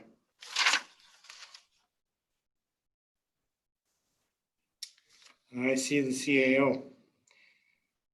So I'll call the meeting back to order. And we'll move on to item H5. South Bow River Loop Water Main Construction Capital Project Scope and Budget Reduction. Mr. Como. Good afternoon, Mayor Borman. Again, so yeah, I have a presentation regarding this subject. I will share. Here we go.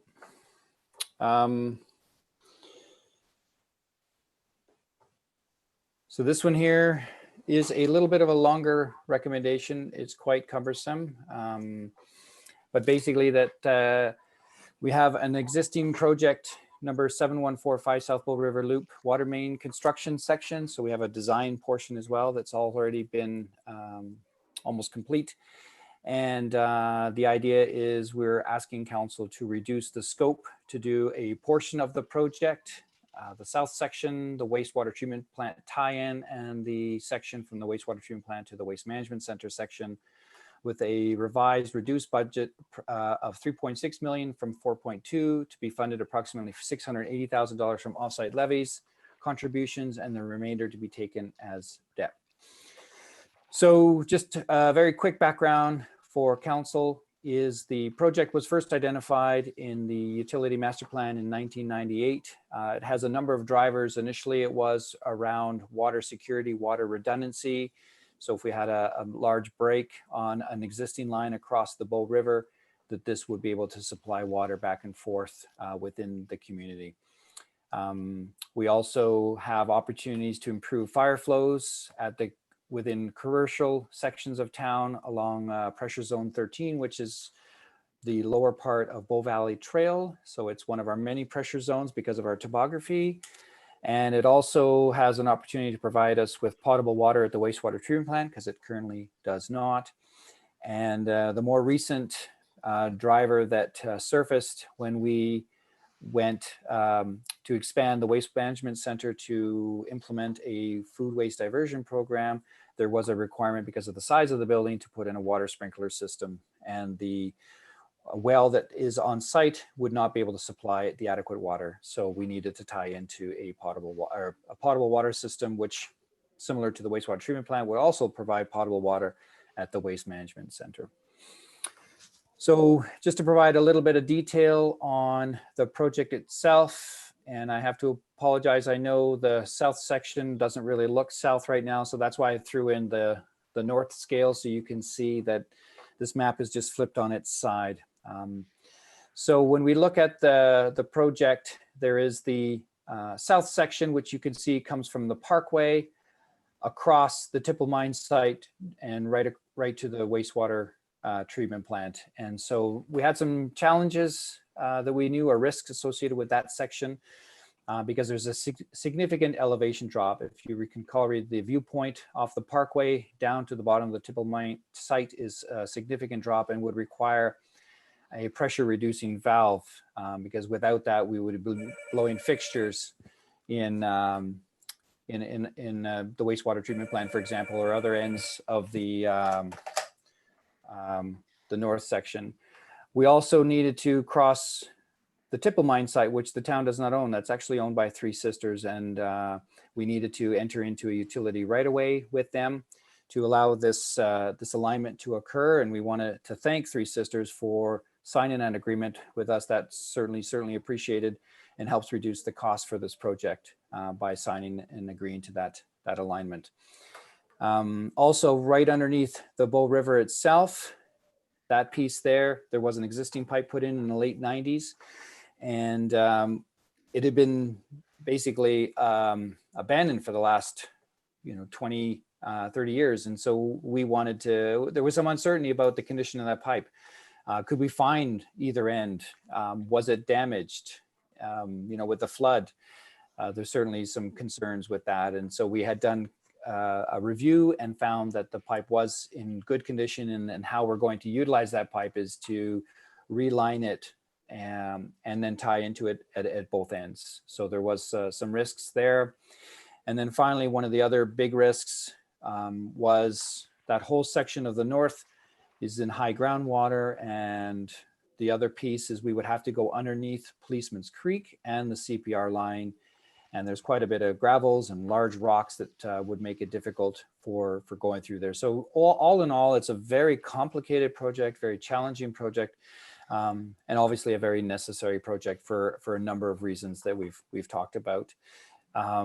So then when we went out to bids in January of this year, we had specific schedule that we needed the contractor to adhere to, largely because of the timing of the Waste Management Center.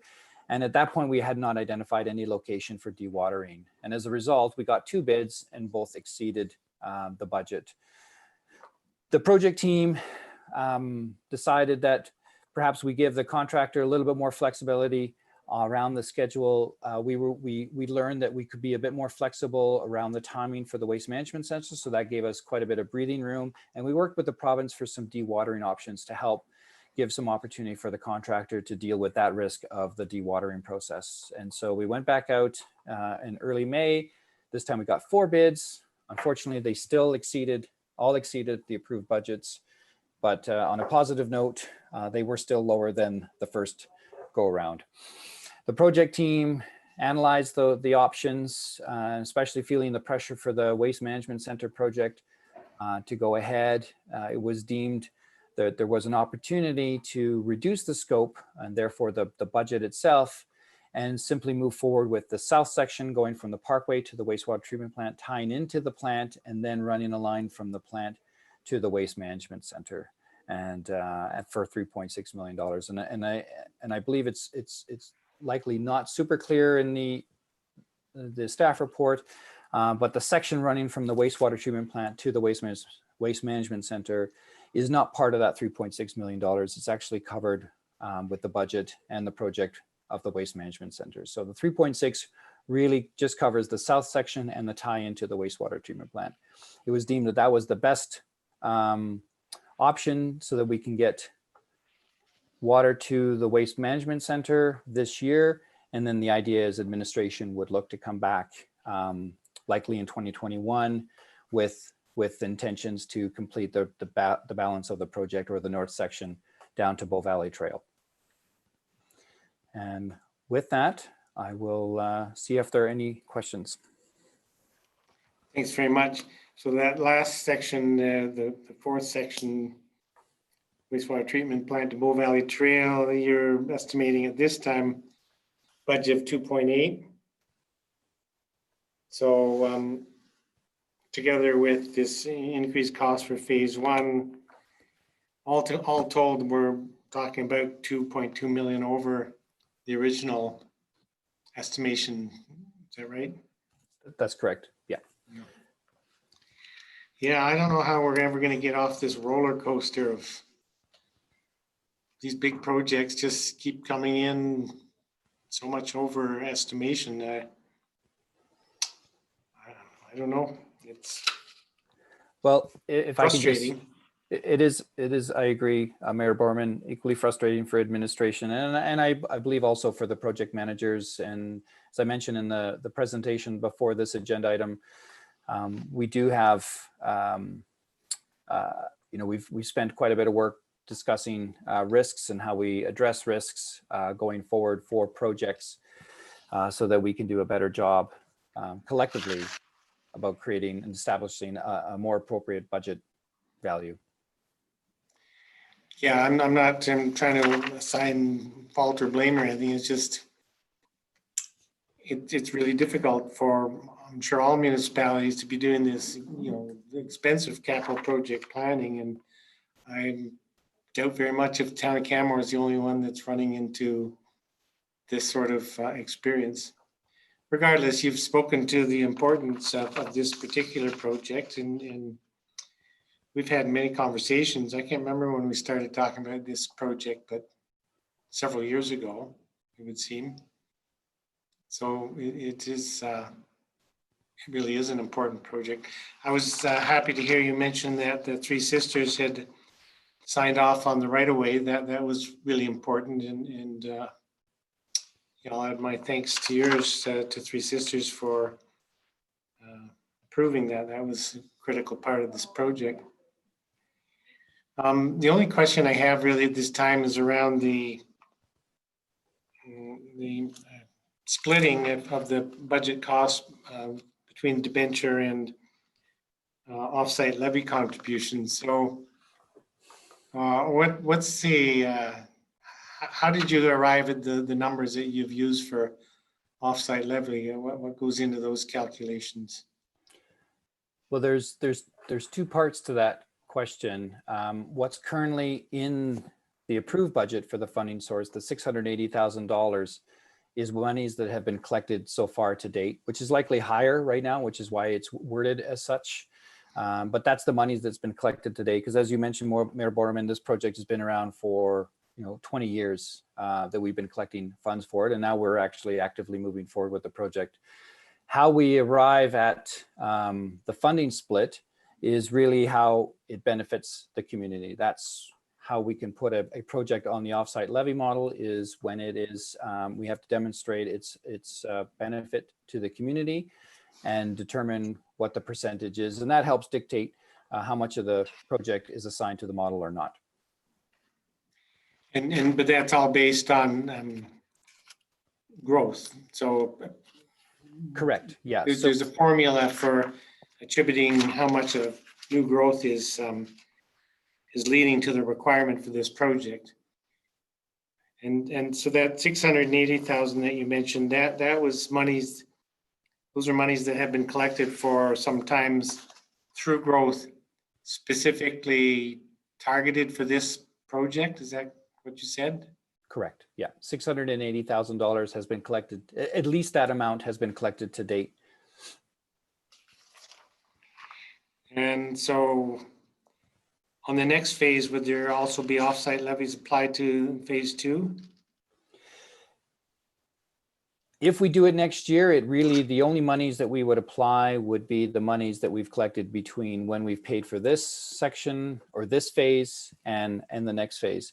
But at the end of the day, it's going to be one project, and the cost that we assign to the offsite levy model doesn't change. The $680,000 is just money that's been collected to date. It's not reflective of the percentage of the benefiting areas. I see. So future development will continue to pay towards the cost of this project? Correct, up until the percentage. And I believe the project right now, half of it is assigned to the offsite levy model, half of the value of the project. 50%? Yes. And I know these negotiations with the development community are always challenging. And is that assignment of 50% of the cost something that there's been discussion on? Absolutely. And those discussions are ongoing. And I can say that right now it's identified, I believe, at 50%. And we have been discussions with them regarding a different percentage that would be allocated to the model, and likely less than 50%. Okay, so those are ongoing discussions. Correct. Thanks for that. Are there any questions from members of council?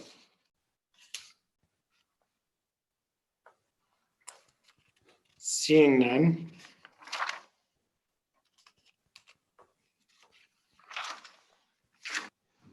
I'll put a motion on the table.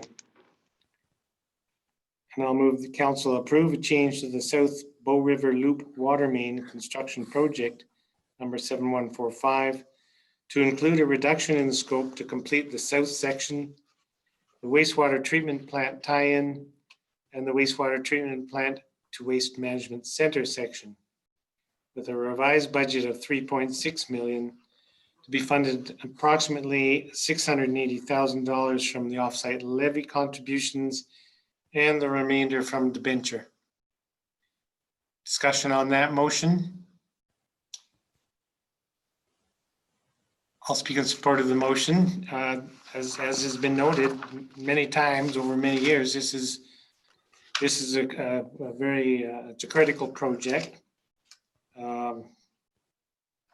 We talked in the last agenda item about the very important aspect of this kind of water, this kind of work for the town, water and wastewater, and it's expensive. I mean, it's really expensive to run a town, and this is one of our most expensive areas of concern. So always disappointed when we have to approve an increase to an approved budget. But I'm quite prepared to support this request at this time. Is there other discussion on the motion?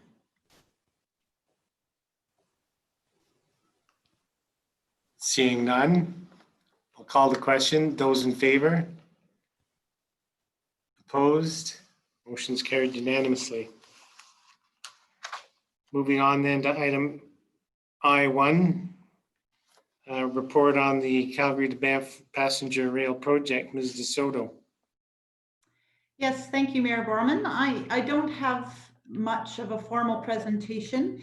The intent of the briefing note was really just to put 3 pieces of correspondence into the public realm and to allow council to have any discussion they may wish to have on those documents.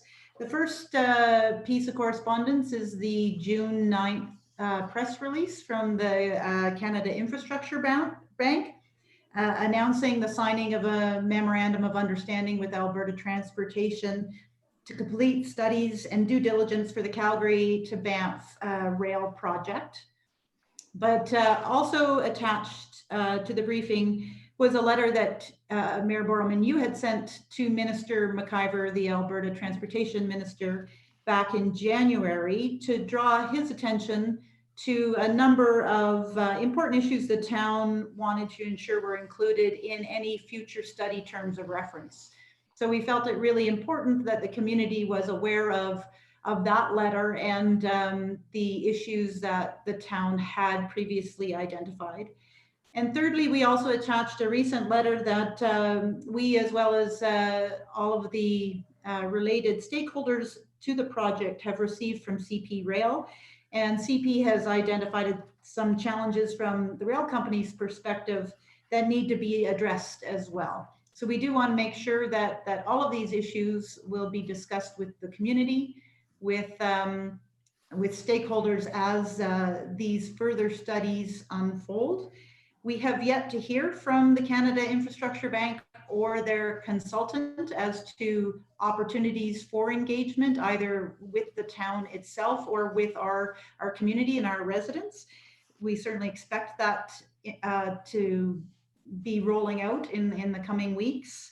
And we're ready, willing, and excited to participate in any process that they bring forward. Ourselves, though, as your council's aware, we've already received your support for the establishment of 2 separate task forces, one to look at economic recovery and another to review and identify the future vision for a sustainable tourism economy. And we do believe that those task forces will provide appropriate forums to engage our community regarding the rail transit project as well. So I'll just leave it with you now and any other conversation council may wish to have. Yeah, and that's great. And your last point is the most important point, is how we go about engaging with the community and getting feedback from residents and businesses of Canmore that might inform the study that is underway, or I guess it's underway, I don't know. Minister McIver, when at the time of the Alberta government press release on the 9th of June, there was a phone call, and I spoke with the minister, and as you know, Ms. DeSoto expressed our strong interest in working with the consultant in regards to developing this feasibility study to better understand the potential for rail transit. The minister acknowledged the receipt of the letter the town sent in January, which did identify a number of areas that we'd like to have a better understanding on. I'm looking forward to having the consultants from the Infrastructure Bank reach out, which has been clearly indicated that we will be consulted. So if we put in place a task force or some mechanism like that, that will also be able to develop a community perspective on this possibility, I think that's going to be really important. Certainly, it'd be great to better understand the potential for a second rail, if it should be built, to run additional freight trains through Canmore, as well as the proposed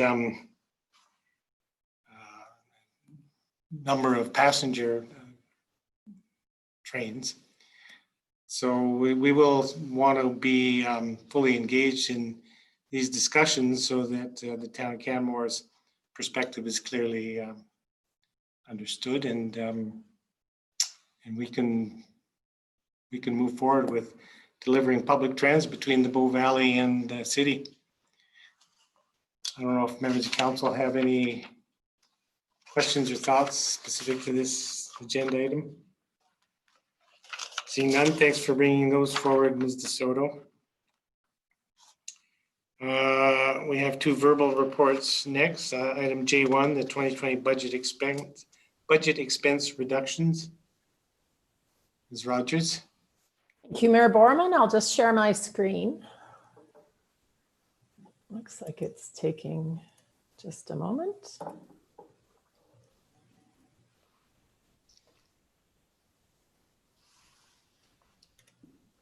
Can everyone see that okay? Yeah, that's better. There it is. Okay, perfect. Thank you.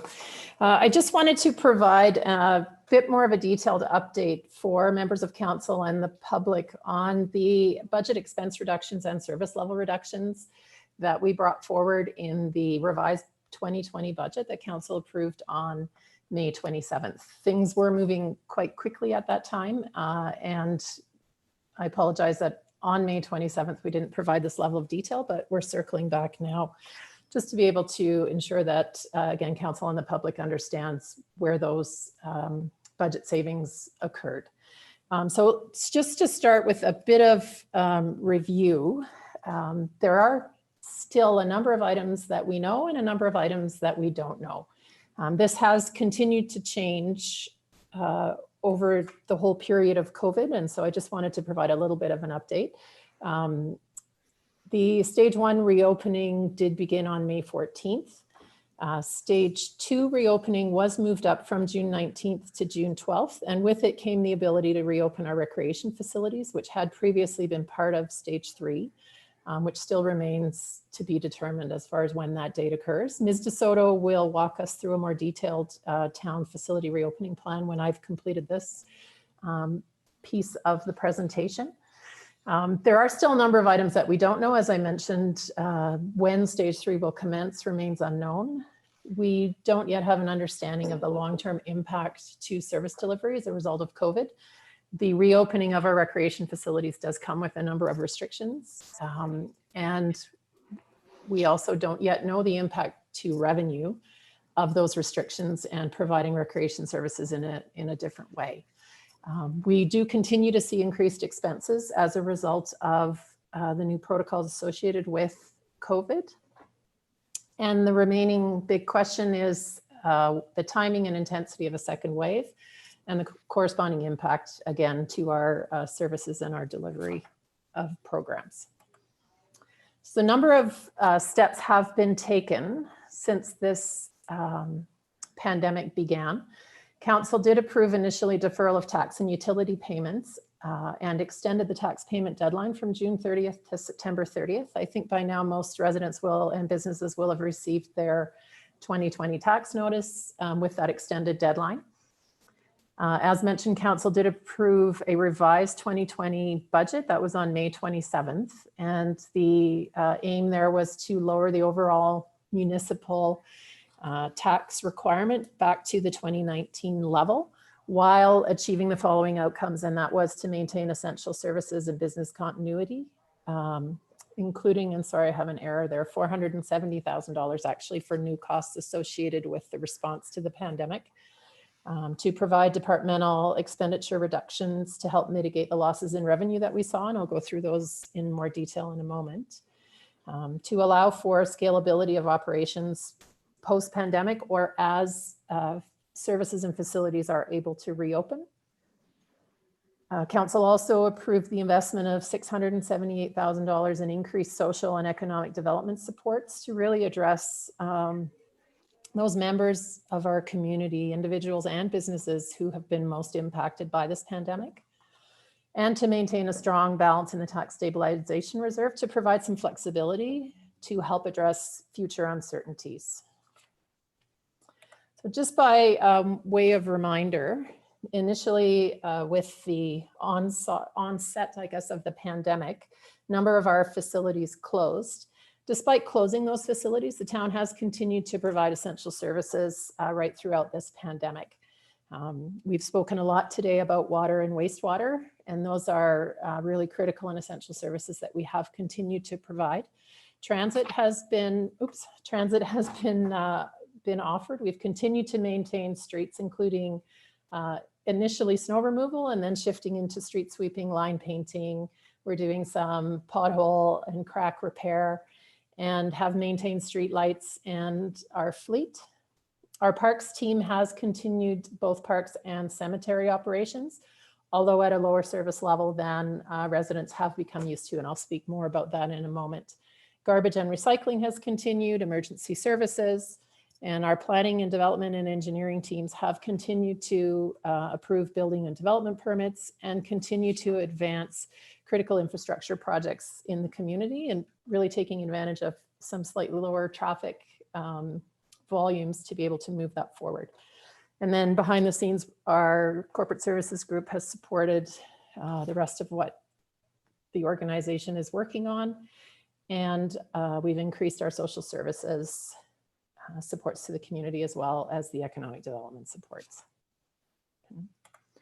So just as a reminder of what Council approved on May 27th, administration had brought forward an anticipated loss of revenue. We were working with the scenario that our recreation facilities would remain closed through the end of July and would result in a just over $2.7 million loss in revenue.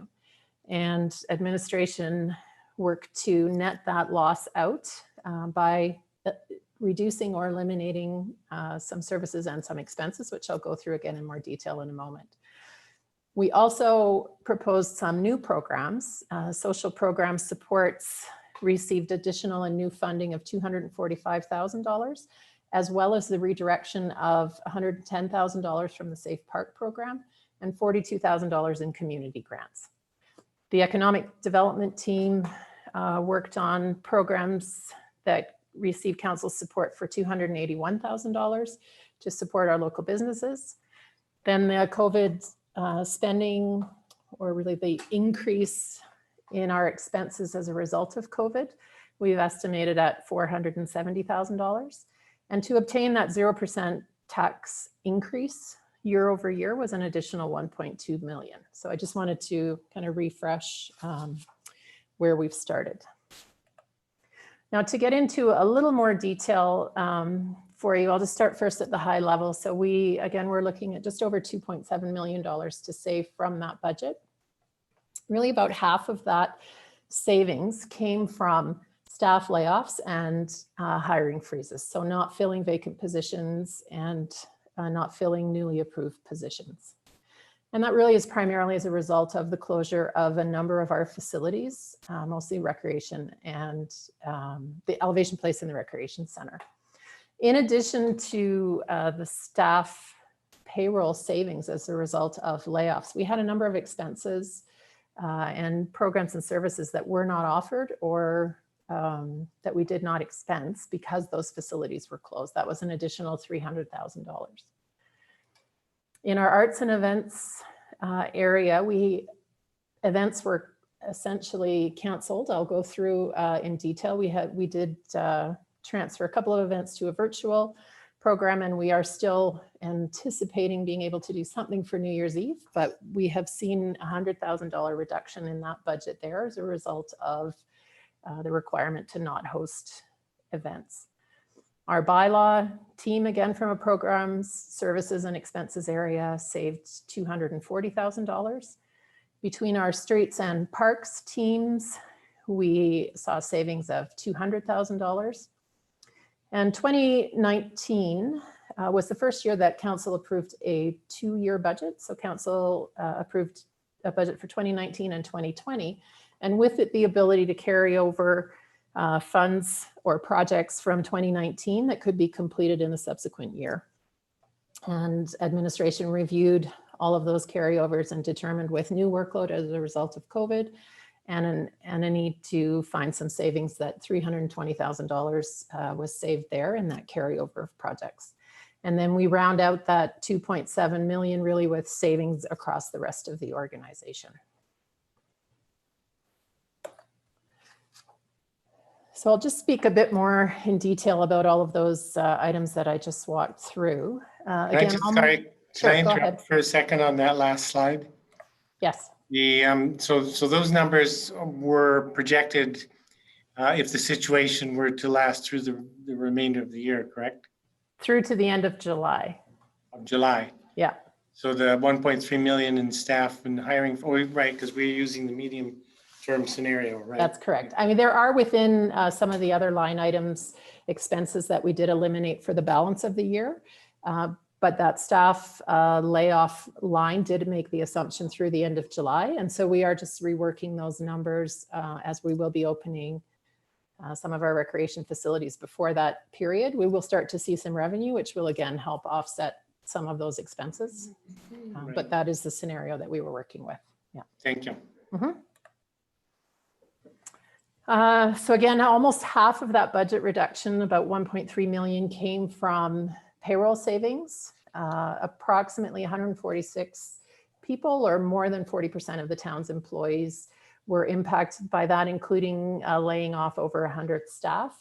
And then we also suspended the hiring of vacant positions and rescinded offers to most of the seasonal staff that were already had already been extended an offer of employment for summer employment. On the internal expense side, we saw some savings around staff recruitment, obviously not recruiting or needing to advertise for vacant positions provided us with some savings.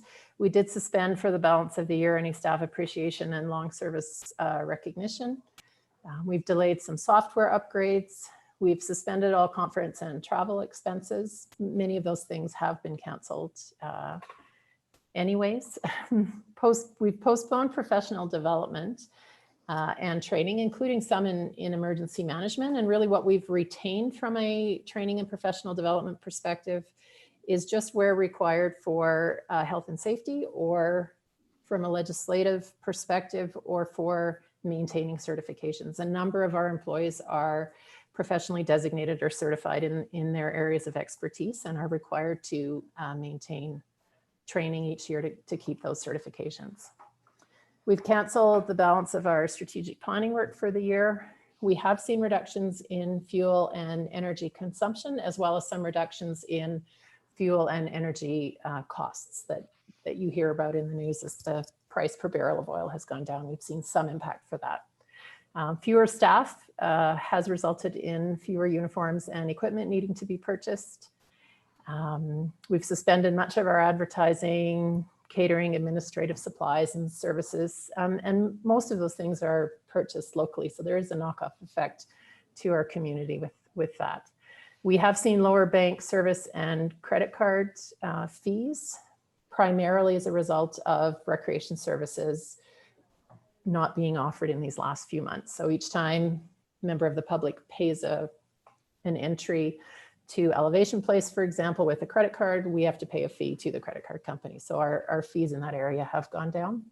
We have also lost the revenue though. We've eliminated contract cleaning in all of our closed facilities. And then we were able to negotiate some lower rates for remaining contracted services that we had in place. On the service reduction side, so you'll recall that really starting in mid-March and going through until mid-July, we canceled and closed our recreation facilities, and as a result offered no recreation services or programming. We did not provide any event support to our community groups. Our community guide was not published. No programs for the spring and summer really, and so no community guide published. We were able to eliminate the replacement of fitness supplies and new holds for the climbing wall, in part due to reduced use, but also obviously as an expense savings. Our parks team eliminated the removal of gravel from our grass boulevards and have not been able to, with the staff that they have, provide any line marking in sports fields or on ball diamonds. We've done less staining of our wooden assets. So that would be things like the benches that you see along the river trail, and have really limited any of our maintenance work in those areas just to preventative maintenance. We were not able to provide this year our invasive plant education. That is something our parks team has been doing for a number of years for the community. We eliminated flower barrels, tree planting, trail repairs, and did less in the way of mulch and shrub bed maintenance. Mowing is occurring at our sports fields and ball diamonds and along Riverside Park and the cemetery, but not in other parks and fields, or not as frequently.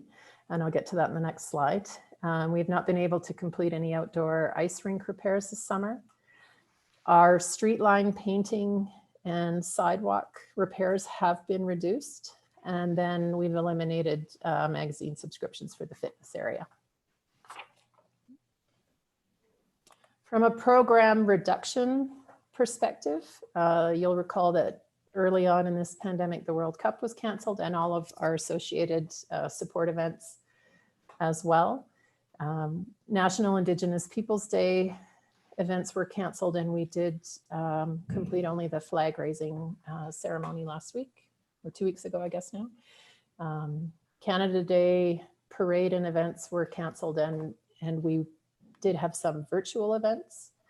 Alberta Culture Days was canceled. First Thursdays was canceled. Kids Art program was canceled.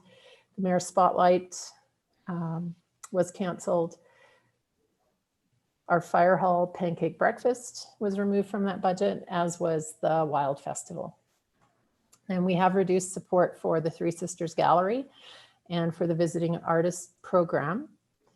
The Memorial Bench and Plaque program and its associated costs have been delayed and will likely resume, or looking to resume those next year. The Pride Crosswalk was removed from the Streets and Roads budget. Our community social development team eliminated the 211 service. They have been providing a call center service, and so are still able to reach most of those clients, but we did find savings by eliminating that 211 service. Neighborhood development opportunities have been reduced. And we have removed the common community metrics from the community monitoring report and analysis of living wage. So we've just reduced a bit of the scope of that particular project. And our bylaw team, as a result of lower revenues from photo radar, we have eliminated the new driver rebate program for the balance of the year, as well as the law enforcement bursary.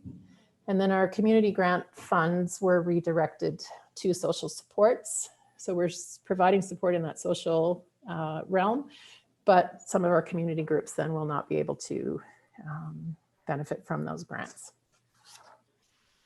I can stop there. I'm going to move on to capital next, but if there are questions or comments, unless you prefer to leave them till the end. I don't see any questions. Okay, I'll carry on. And then in order to bring the 2020 tax requirement down to the 2019 level, the following capital projects were either canceled or reduced in scope or delayed until a future year, which helped us by reducing the transfer to reserves of just over $1.2 million. Your slide just went backwards. There we go. That's weird. Thank you. Ultimately, these projects will need to proceed in order to achieve Council's priorities and the objectives of Council's strategic plan. But we weren't able to continue to do all of this work at this time.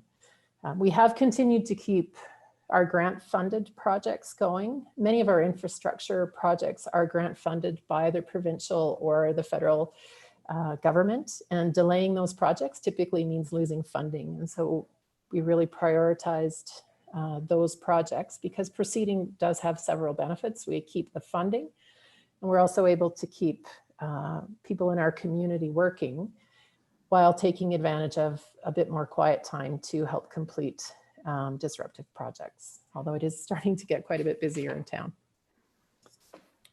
And as far as next steps are concerned, we are working on preparations for the development of the 2021 budget, and we are planning to present the budget guidelines to Council when you return from summer break on August 18th. And then as new guidelines and requirements are provided by the government, we continue to make necessary adjustments to our service delivery. And I will turn it over to Ms. DeSoto if there are no other questions. That really is the end of my presentation. Again, I'm happy to answer questions. If you'd like to hear more about the reopening plan first, we can have Ms. DeSoto present and then perhaps do joint questions, whatever works best for you. Are there any questions this time from Ms. Rogers? Councillor Sanford? Thank you for that presentation. I just had a question about the 211 service that was canceled. Was that not taken over by the province, or were we still funding that partially? So I thought the 211 service was a provincial asset. There she is. I was just going to ask Dr. Cottle to respond. Yeah, so that we did have a contribution. It was provincial, but we also had a contribution.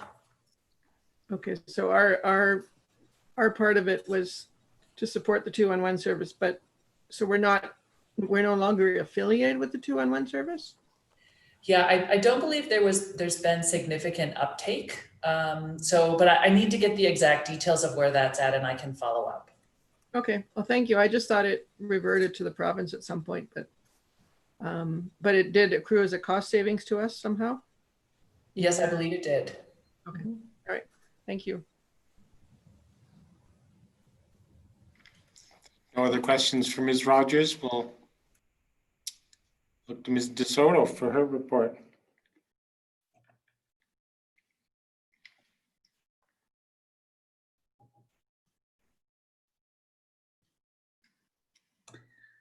Okay, well, as Ms. Rogers said, I'm going to walk council through a bit of our return to work planning. And it Might be that your questions for me will be answered through my presentation, so maybe I'll just ask that you let me go through that, and then we can have questions. So we have been spending quite a bit of time planning our return to work. I know citizens of Canmore are eager to see facilities open and may have some questions about why they're not open yet. Ms. Rogers had explained that the province's announcement of allowing recreation facilities to open through stage 2 was a bit of a surprise to municipalities. And it takes a lot of consideration to return staff back to work. We're not just returning staff back from layoff, but we also have to prepare staff who have been working remotely to return back to our facilities. And we have to prepare those facilities and do all the hazard IDs and assessments in order to make sure that when they reopen, they're safe for patrons as well as our staff. So much work has gone into that. I did want to share that the HR team took some proactive measures and recently completed a survey of all of our employees just to understand where staff are at as far as what their concerns are with returning to work and what issues and opportunities they felt were present as a result of their remote work. So we're incorporating some of that feedback we've already had from employees into our return to work planning. So firstly, staff where service levels will not be impacted and citizens' expectations can be met, staff will be permitted to work from home or return to the office or a combination of both. Clearly, our operations staff in recreation facilities won't have the option to work remotely, but in most of our office facilities, that opportunity does still present itself, and people have found that they have been able to be quite efficient and effective working remotely. We will make accommodations for staff, and managers are going to be meeting with their teams and discussing any concerns or accommodations that staff need for reasons of health, underlying health conditions with themselves or an immediate family member, childcare supports, or potentially other special circumstances. I mentioned the modifications to our facility, so we will be installing and have been installing over the last week or two transparent barriers at all of our reception desks and counters. And some of our reception personnel will actually move locations within the facilities, and I'll get to that in a moment. There are locations where we have cubicles quite close together, and so there will be, if necessary, barriers installed to divide workstations where employees cannot maintain physical distancing. With regards to face masks will be provided for employees for use as and when needed. So with the transparent barriers at our reception desks, there likely will not be an immediate need for staff behind those barriers to wear face masks, but we do have many locations within our facilities where we interact with the public, either in corridors or in public washrooms, etc. And so if staff feel they would like a face mask to enter those public spaces, we will be providing that. There will be times, though, when face masks will be mandatory, and those will be when physical distancing is not able to be maintained. And some of examples of that are in our climbing gym, where staff actually work directly and help support climbers by belaying them when they're delivering first aid in any of those kinds of circumstances. Or if we have 2 or more people riding in a vehicle together and we need to do that, they will be required to wear face masks. Some of the other modifications to our facilities, you'll see our drinking fountains will be taken out of service, although we will leave our bottle filling stations open for patrons. And with respect to cash, we're going to discourage the use of cash as much as possible, but recognizing that may be a barrier to services for some individuals, we are not prohibiting cash altogether. So that is something we had some discussion about.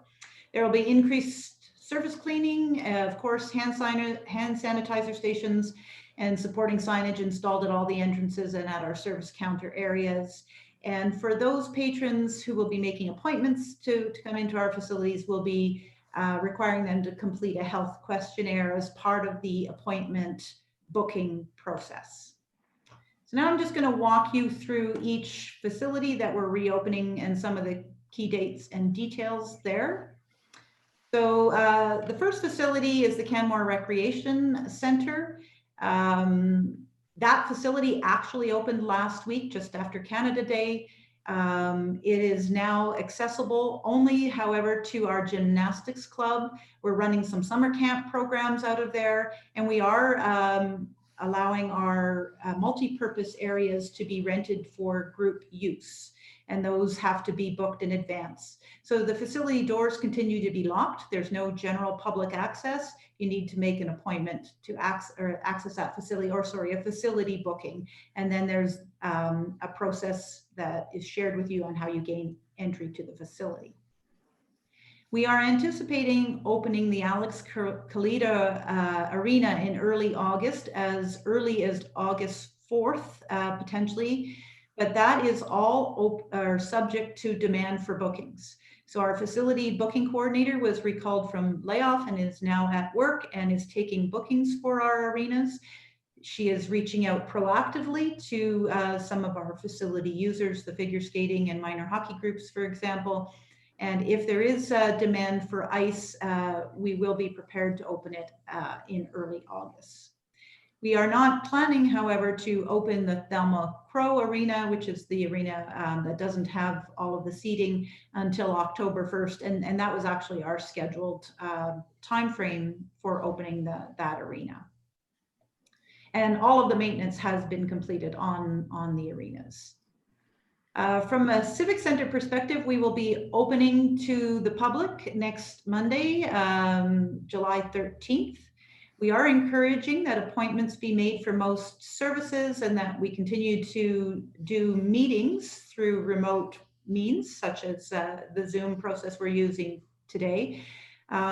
So any patrons or customers can book their appointment directly with staff member online, or can call our Civic Center front desk at our main 1500 number to book an appointment. And as I mentioned, they will have to fill out that health questionnaire as they do that. The building will, however, be open. The front doors will be unlocked.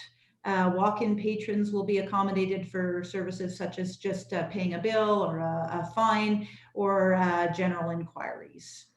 The washrooms in the building will also be open to the public. And we just heard today the museum was initially anticipating reopening, but they had a new director that was hired and started this week. And I think to allow him to get his feet on the ground and understand the workings of the museum, they will stay closed for the time being, and will let us know likely later in the summer when they're ready to open. That's the plan for the museum. For opening of Elevation Place, the date we're aiming for is Monday, July 20th. So that would be a week following the Civic Center opening. And initially, just the climbing wall and fitness gym will open, and it will open by appointment only. So you must have a reservation. There'll be a specific time slot that you'll be given. So in our blocked bookings, for example, in the climbing wall and in the fitness gym, you can reserve your spot and make payment online at canmorerecreation.ca or by phone as well to the rec center. Initially as well, there will be no core classes, there'll be no access to change rooms, and there'll be no access for the general public. It was a much used facility for lounging, for using Wi-Fi, for enjoying the view, or for waiting for a family member to finish their fitness exercise. We had a lot of seating areas around, either in the Good Earth area where that cafe was open, or upstairs overlooking the pool. All of that seating is being removed. The fitness areas to allow fitness patrons to work out safely. We are spreading out the fitness equipment, and it will be moved into some of those spaces where that seating was being provided. I'm happy to report that the library is also planning to reopen at the same time on Monday, July 20th, with some limited services and limited access. And they're still working out all those details, and we'll have those posted on their website in the coming days. They are currently, however, working with a curbside pickup program that is running 3 days per week for pickup. We are anticipating being able to open the pool and the full aquatic center sometime in August. Early August is the best date I could provide right now. However, that is still subject to a lighting system replacement that is above the pool. So when that pool reopens, we don't anticipate having to close it for any further scheduled maintenance this year. So that's Elevation Place. There are a number of other facilities that the town has. Specific town facilities where we have employees working out of include the Public Works Building, our fire hall, our Family Resource Network, and the old Visitor Information Center where our Economic Development Department and Arts and Events team are. And we are keeping those offices closed for now, likely closed to the public for the rest of summer. However, staff are being engaged in the return from remote work planning, and so that when those facilities are ready to reopen in the fall, those staff will have already returned back to work safely. Some of the other buildings that are town owned but tenant occupied include the Senior Center, which is adjacent to where the Biosphere and CCHC have their offices. We also have the Union Hall, Scout Hall, and Arts Place. Those facilities all currently remain closed to the public, and really the reopening planning and coordination and any kind of protocols for those facilities are wholly the responsibility of the tenants. So we are leaving that up to those tenants. And that is the end of my presentation. I didn't have anything else for you, and happy to answer any questions where you may have them. Great, thanks very much. I have 2 questions. Just out of curiosity, so in this building and our buildings reopen, you noted the public washrooms in the Civic Center will be open. What sort of a cleaning schedule would be put in place once the public can access the public washroom here? Yeah, and we've started to get a lot of experience in cleaning public washrooms. As you know, we're cleaning and maintaining the public washrooms that have remained opened across the street by the transit hub, as well as our washroom facilities in parks, etc. So we will be doing a thorough deep clean every evening, and 1 to 2 cleans through the day, where staff will go through and wipe down high touch surfaces and make sure the facility is being maintained appropriately. Great, thank you. And I just assume that when the pool does reopen, then there will be access at that time to the change rooms? Yes, even though in arenas and pools, the protocols that the province has put out is encouraging patrons to change at home. Now with a swimsuit, when you're getting out of the pool wet, you probably want to change out of your wetsuit before you go home. But probably in arenas and those kind of facilities, and most of the users, minor hockey, etc., will be encouraging their teams to arrive at the rinks dressed rather than having to spend time dressing in the change rooms. Okay, are there other questions from members of council? No, so that's pretty detailed review. Really important information for the public to have. I know I've been fielding a lot of questions from the public. I'm sure other members of council have. So it's very helpful to have all of this in a prepared so that we can refer to it. I don't know if we can. I think communications has sent out synopsis of most of this detail. I find it's helpful for my own sake to have that handy. So when people ask me about this or that component of the reopening, I can refer to the messaging rather than trying to remember every detail. Okay, so no questions. Thanks very much for providing this report. And I do believe that brings us to the end of the meeting. With that, I'll move the meeting be adjourned. Those in favor? Opposed? Meeting's adjourned.